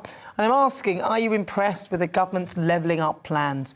Sheffield and Wolverhampton have been chosen as the first places to benefit from regeneration funding as part of the government's levelling up plans. Now, the white paper on the full scale of its aims will be published next week. But will the policy be enough to fix this country's regional inequalities? Let's get my panel's take. I'm with broadcaster Danny Kelly and political editor of the Sunday Mirror, Nigel Nelson. Danny, you're from up north. I mean, I'm a northerner myself. Midlands. Okay. Well, you're Scouser originally. Well, that's what I was going. Yeah, but I mean, I'm a Geordie myself, although I sound like one. Well, I live down south. Listen, you know, we all speak in different ways, Danny. Yep. But what do you think? Levelling up, was it a vote winner for Boris, which it clearly was? Do you think that this levelling up is actually beginning? I don't think it was a vote winner. I don't think that. You don't think it was? No, I think Brexit was what won him the election. No, because none of the people said they'd lent him the vote. So that's right, just to get Brexit over the line. But part of that loan was, I'm sure, to level up. The analogy I would use is and I'm sorry to say it, because Councillor Mike Bird is one of the hardest working councillors. I know him away from broadcasting. I've interviewed him loads for the BBC. And he's a good man. But it doesn't matter how much money you throw at something. It's like putting lipstick on a pig, unfortunately. And I don't mean to be disparaging about Wolverhampton or indeed Walsall, because relatively speaking, it's not an attractive place to live or work when you have Birmingham. For example, Trust me. So you're going to build a load of houses. You're going to hopefully try and get people to come in and set up businesses. Yeah. OK. I just don't think it's a go. I really don't. Well, so you build a load of houses because people are looking for places to live. So levelling up is about how... Hang on, wait. You build the infrastructure as well. I mean, I don't know whether they're getting some sort of transport links. I haven't checked exactly the locations of these places. But you invite people to be part of that environment, and there are loads of people looking for places to live, and you try and get some industries going. So surely that's a start, right? What industry, though? Come up with an example about an industry that's going to all of a sudden move to Walsall or Wolverhampton. Oh, I don't know, a wig factory. Well, that'll be generated, won't it? Well, it will do. I'm going to start my own, so I might go there. Lots of different broadcasters and different companies are going now they're getting themselves out of London. I mean, look, if we take the pandemic alone, right? So you look at the pandemic, everything was centred around the big cities, but then people started to work from home. People started to like the fact that they started... The nature of work has changed. The nature of work has changed, so people are starting to energise the areas around them rather than feeling they need to be in the centre. So I think he's onto something, but what do you think? Well, I just don't know what it means yet, the whole levelling up thing. So far that, I mean, the statement that Michael Gove put out yesterday, it was heavy on flowery language, but and very rich language, but not on riches. There was no sort of a lot of the money turns out to be old. There's $500 million for $1.5 billion for housing, but that's money that's been announced before. I don't know if Mike's money there is actually old or new money. I suspect it might be old money. Wolverhampton... But what do you mean by old or new? I mean, what does it matter? Pre-announced. In other words, this is not suddenly they've come up with a big pot of gold to actually hand out to the North and the Midlands. This is money they've already announced they were actually going to spend there on building houses. So, I mean, Wolverhampton is getting Michael Gove's new headquarters. I'm not sure that'll actually regenerate. Might drive people away. And Sheffield gets a train upgrade, which will mean journeys to London in about 87 minutes. But at the moment, as a big idea, I've not seen anything coming from the government which actually makes me think, hey, this will work. If you walk down Walsall High Street, there are so many charity shops, so many bookmakers, so many boarded up shops. It's always a bad sign, yeah. Of course, it's a sign that it's not an attractive place to shop. Yeah. Well, and that's hence my rather ugly lipstick on a pig analogy. But it has to start somewhere. You can't go, oh, well, because it looks so bad and there's nothing going on there that we're not going to do anything. Well, they should do something. They are doing something. They've started. Absolutely right. But just coming back to your thing about levelling up, that we don't know what it means, I suppose because it's so different for each place is unique in what it actually requires to bring itself up to the similar level to other elements within this country. Perhaps that's why it's difficult. Well, I take the principle of it to mean more equality for the whole country. Yeah, that sounds about right. So it's not just the South East which gets a load of money. Right. It goes elsewhere. So that's what I take it to mean. I'm not against a levelling up policy. I'd imagine that any political party would go with it. I just don't know what it's going to do beyond what we do already.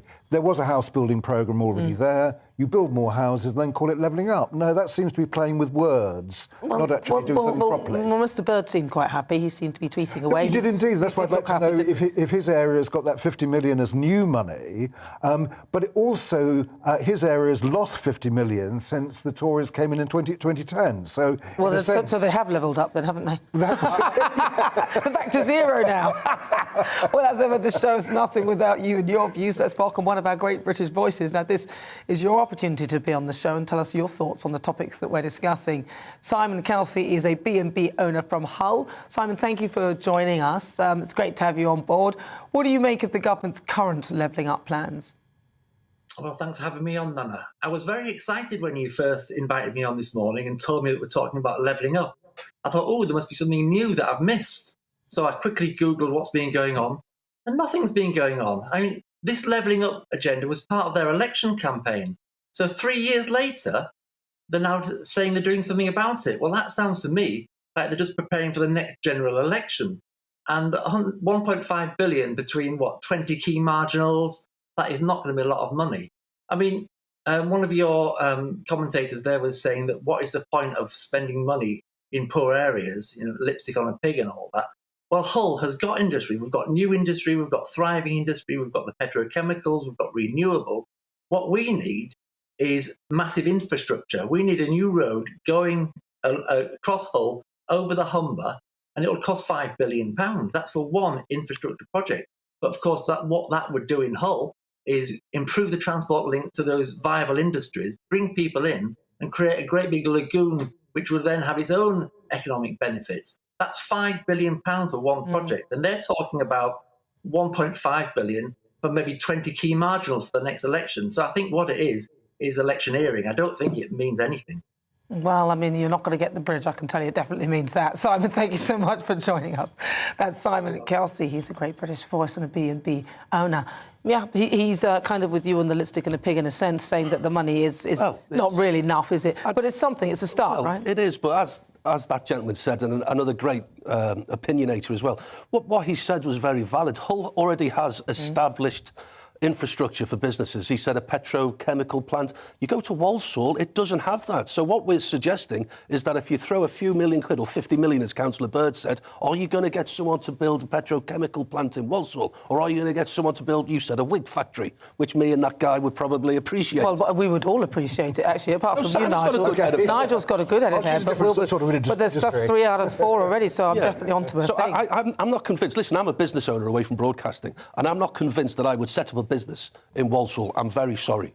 Unless there was some big tax breaks. Well, maybe that's one of the parts, the elements of it. They might invite, as they do in places like Sunderland, and try and invite more bigger corporations to put money within the area and to build and start their businesses there. I mean, that could probably be part of the whole levelling Michael up. Gove, that we haven't actually seen the white paper yet, that it's meant to have been coming for months. A bit like Sue Gray's report. And in fact, the fact it's coming now, this coming week, is because Sue Gray is coming this week. So do you think? I think so, yes. So we'll see what Michael Gove comes up with. The danger of all these things is they come up with slogans, then it go nowhere. David Cameron had Big Society. Great idea. He could never articulate it. It came to nothing. No, I don't remember Big Society. Well, there you go, you see. It just disappears. Levelling Up is slightly more memorable, but then we had Hands, Face, Space. I mean, this lot are quite good at slogans, aren't they? What was it? Hands, Face, Space. Can anybody remember any others? Hands, Face, Space. I've got that one. I said that one. Can you remember any? I can't remember. That was the best one. That was the best one because we can remember it, wasn't it? Yeah. Hands, face. Yeah. I don't know if it's right. So today, it is right. It is right. Is it Face, Space, Hands? No, it's not that way around.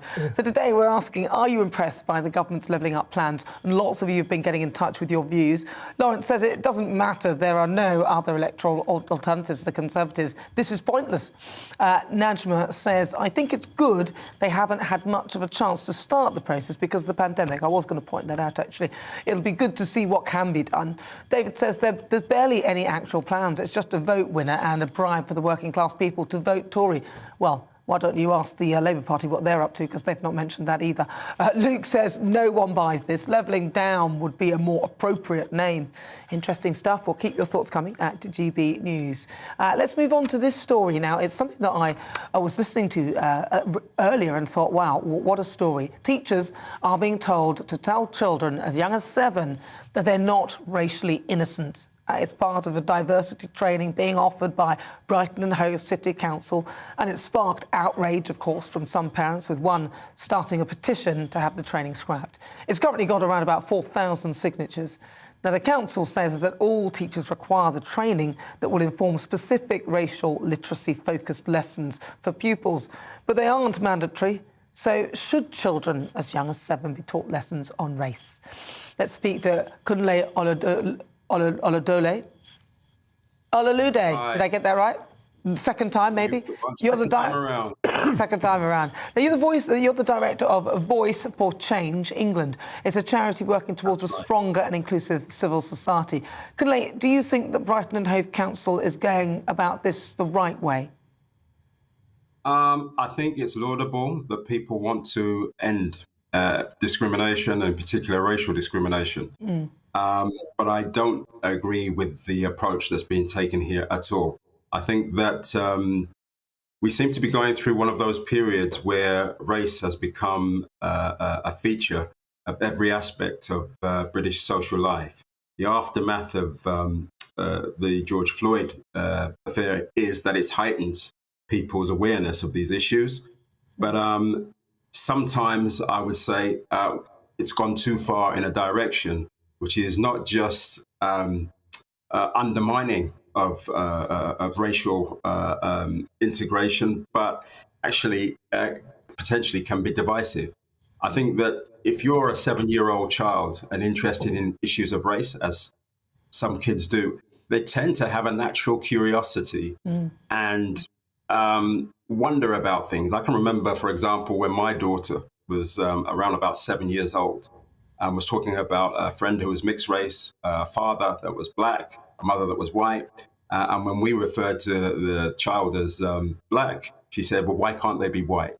Those kind of penetrating questions are the kind of things that I think teachers sometimes overlook in order to impose almost like a structure in terms of how they see the world, and therefore impose that structure on children's thinking. So what you're seeing, which is kind of what I'm seeing as a projection of the person on the outside projecting onto the child, when actually children are pretty innocent when it comes to that, and they see each other as quite equal. They might ask questions, but they don't believe that there's any sort of pecking order. And actually, it sounds almost like you're pre-programming people to create that pecking order, and then it will perpetuate, which is not a good thing. Well, not only that, I mean, in terms of building a hierarchy where white people are on top and black people are at the bottom, it seems that people are trying to explain the permanency of that, rather than actually seeing society as something that's much more free-flowing. And indeed, the anti-racist movement that I was part of was very much about actually changing things for the better, rather than simply seeing society as something static in which things cannot be changed over time. For example, Martin Luther King's point about people being judged by the content of their character rather than their skin seems to have been turned on its head. Now we're actually going to judge people because of their racial look rather than actually the content of their character. How have we arrived at this point? It's very peculiar. It is a bit, isn't it? They've misinterpreted it. Kunle, thank you so much for joining me. It's been a pleasure talking to you. That's Kunle, who's the director of Voice for Change in England. I wasn't going to try that again. Let's see what the panel think about that. So you get the story. Basically, it is this council, this organisation who've come up with this way of teaching people, and they want the kids to be taught that actually this is the structure, white people kind of thing on top, and that's the same. I don't know a 7-year-old racist, or an 8-year-old racist, or a 9-year-old racist. I think it's unhealthy. I think that gentleman was bang on. I live on a road in Warwick called the Mountain Road, and there are 2 schools, and I see black kids, brown kids, Chinese kids, white kids, all walking together. Exactly. Nowadays, now I'm 50. When I was a kid, there wasn't that diversity, certainly in Liverpool. And now I am just so relieved that we live in a more tolerant, and I would suggest we've progressed a lot since 35, 40 years I was at school. And we're progressing, and black and brown kids and Chinese kids and white kids, they're not racist at 7, 8, 9 and 10. Well, they're not. They're not. And I just don't think at that age that children actually see colour. That when my children were growing up, they went to an inner-city primary school. They would describe to me their friends at that school. And the school, in fact, itself was often during their time, white children were in the minority. So they described to me their friends. And to my shame, I was trying to visualise somebody through skin colour. They never mentioned it. It would be somebody who was fat or thin or had pigtails or whatever. And because they didn't even notice the skin colour, they didn't tell me what it was. The mere fact I thought about it, I thought that is an unconscious bias of my own. But they grew up, as you were saying, 7-year-olds are not racist. They're not. Well, they're not. They're not. Do you know what? It was even like, it was the World Cup where there were 3 black players who took the penalties, and I'm pretty sure that Southgate didn't even notice that they were all. I didn't. See, that's the thing. Yeah. And that's really encouraging. It was only after that it's 3 black players, and then they got all the abuse and things, but. That wasn't thought of. No one thought about that. They were just a team of people working together, who are passionate about the game, and they wanted to contribute. And I like that. In a school that all teachers get some sort of racism training, shouldn't they just intervene where they see an example of racism? I just don't think... rather than try and teach lessons in it which become divisive? I think they should stop all that, actually. I think they should start teaching history and evolution from the very start, to teach everyone that we all came from, as far as history, from Africa, and that we are all one. That's what I think. But and I'm tired of all this nonsense talk about colour. But right, it's time for Supplement Sunday now, where my panel shares some of the other stories that have caught their eye today. So I'm with broadcaster Danny Kelly and Nigel Nelson, the political editor of the Sunday Mirror. OK, we'll start with you, Nigel. You've got a story about about the latest rollout of the COVID-19 jab. Yeah, excuse me. And I think this is really important, that this week, for the first time, 5 to 11-year-olds can get the COVID jab. I think it's really important that parents allow that to happen. I can understand why they're concerned about it, but the overwhelming opinion of the scientific community is it's safe, it'll be a third of the adult dose. And the one thing that's getting us out of this pandemic, and we can now see light at the end of the COVID tunnel, is vaccination. And Omicron. Well, I mean, that Omicron comes into that, but the Omicron is disappearing, obviously. But but vaccination is so important, and especially now we get down to younger age groups, because that stops them passing it on to adults who may be vulnerable. It does minimise, it does reduce transmission, but it certainly doesn't stop it. But I see your point. Look, my daughter, she had one of the COVID jabs, and then a little bit later she got Omicron, or she didn't. She couldn't quite work out whether she actually got it, because it came up as 2 lines at one point, then it was gone pretty quickly. So, but those around her had it, so we presumed that she did get it. So she didn't really need the second one, because you can't take it within 12 weeks of actually having the thing itself. And I was 4 quite weeks in this case. Yeah, and I was quite glad in a way, because I thought, well, she's had the one jab that she needs, and to be fair, I think I've had my jabs, and I just think, well, you know, I feel like I'm a bit tired. Well, I mean, obviously it's important to get vaccinated, but I'm a bit tired of all the vaccination thing. Danny, you've got a story for me. What's your one? This one comes from my local rag, the Coventry Evening Telegraph, and it's about fly tipping in Coventry, which has increased as the bin driver strike has entered its second month. Now, fly tipping is a scourge to society. And that's just dumping stuff, isn't it, pretty much? Yeah, fly tipping, basically. Yeah. Now, listen, they would argue, well, they're not collecting my refuse, they're not collecting my waste. What am I supposed to do? Well, I'll tell you what you're supposed to do with it. If it was me, I'm fortunate enough I've got a car. I'd drive and I'd go to my local recycling centre. But some of those centres actually start to charge you, don't they? No, so there's some tips as well if you go. Only commercial waste. Yeah, well, if you take a van or anything that looks like commercial. a van. Yeah. So people are just starting to dump all of this stuff that normally goes in the black bag to the... Now, I'm not apologising or legitimising what they're doing, but there are some people who can't maybe get to the tip. Now, what are they supposed to do? And again, I'm not advocating... I think you can call the council to pick some stuff up. No, they're on strike. That's the point, they're on strike. So there's no one to pick them up. There's no one to pick them up. Oh, I see. So the flight time has increased because these people are on strike. Okay. Yeah. Well, I just got nothing to add to that. No, I mean... You said it's fair enough. The one thing you want to try and do is get the rubbish off the streets. Yeah. If there's no one there to collect it, you've got to find a place to put it.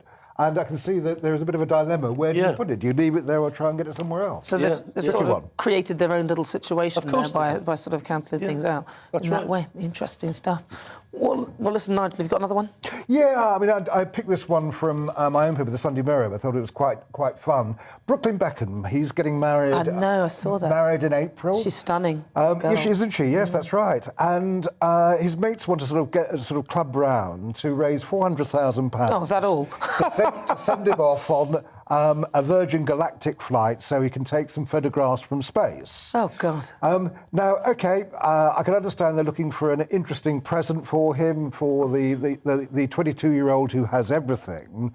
But surely £400,000 to go into space, the money could be better spent on levelling up for a start. And it just seems to be space tourism now is getting to a point where it's ridiculous.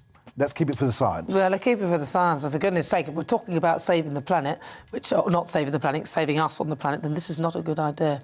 They're super wealthy, aren't they? They are part of the elite, the financial elite. They've got nothing else to spend their money on. They've got more money than time and space. Why not? Well, so I'm going to say thank you so much to my panel, broadcaster Danny Kelly. Thank you, Danny. Thank you, Nana. Thank you. And political editor of the Sunday Mirror, Nigel Nelson. Thank you so much, Nigel. Thanks, it's been a pleasure having you on board. And of course, thank you to you at home for joining me. Thank you so much. I'll be back on Friday at 4. I'll leave you with the weather forecast. Enjoy the rest of your Sunday. Looking ahead to this evening's weather, and the UK is looking wet and windy in the north as Storm Corrie arrives. Let's take a look at the details.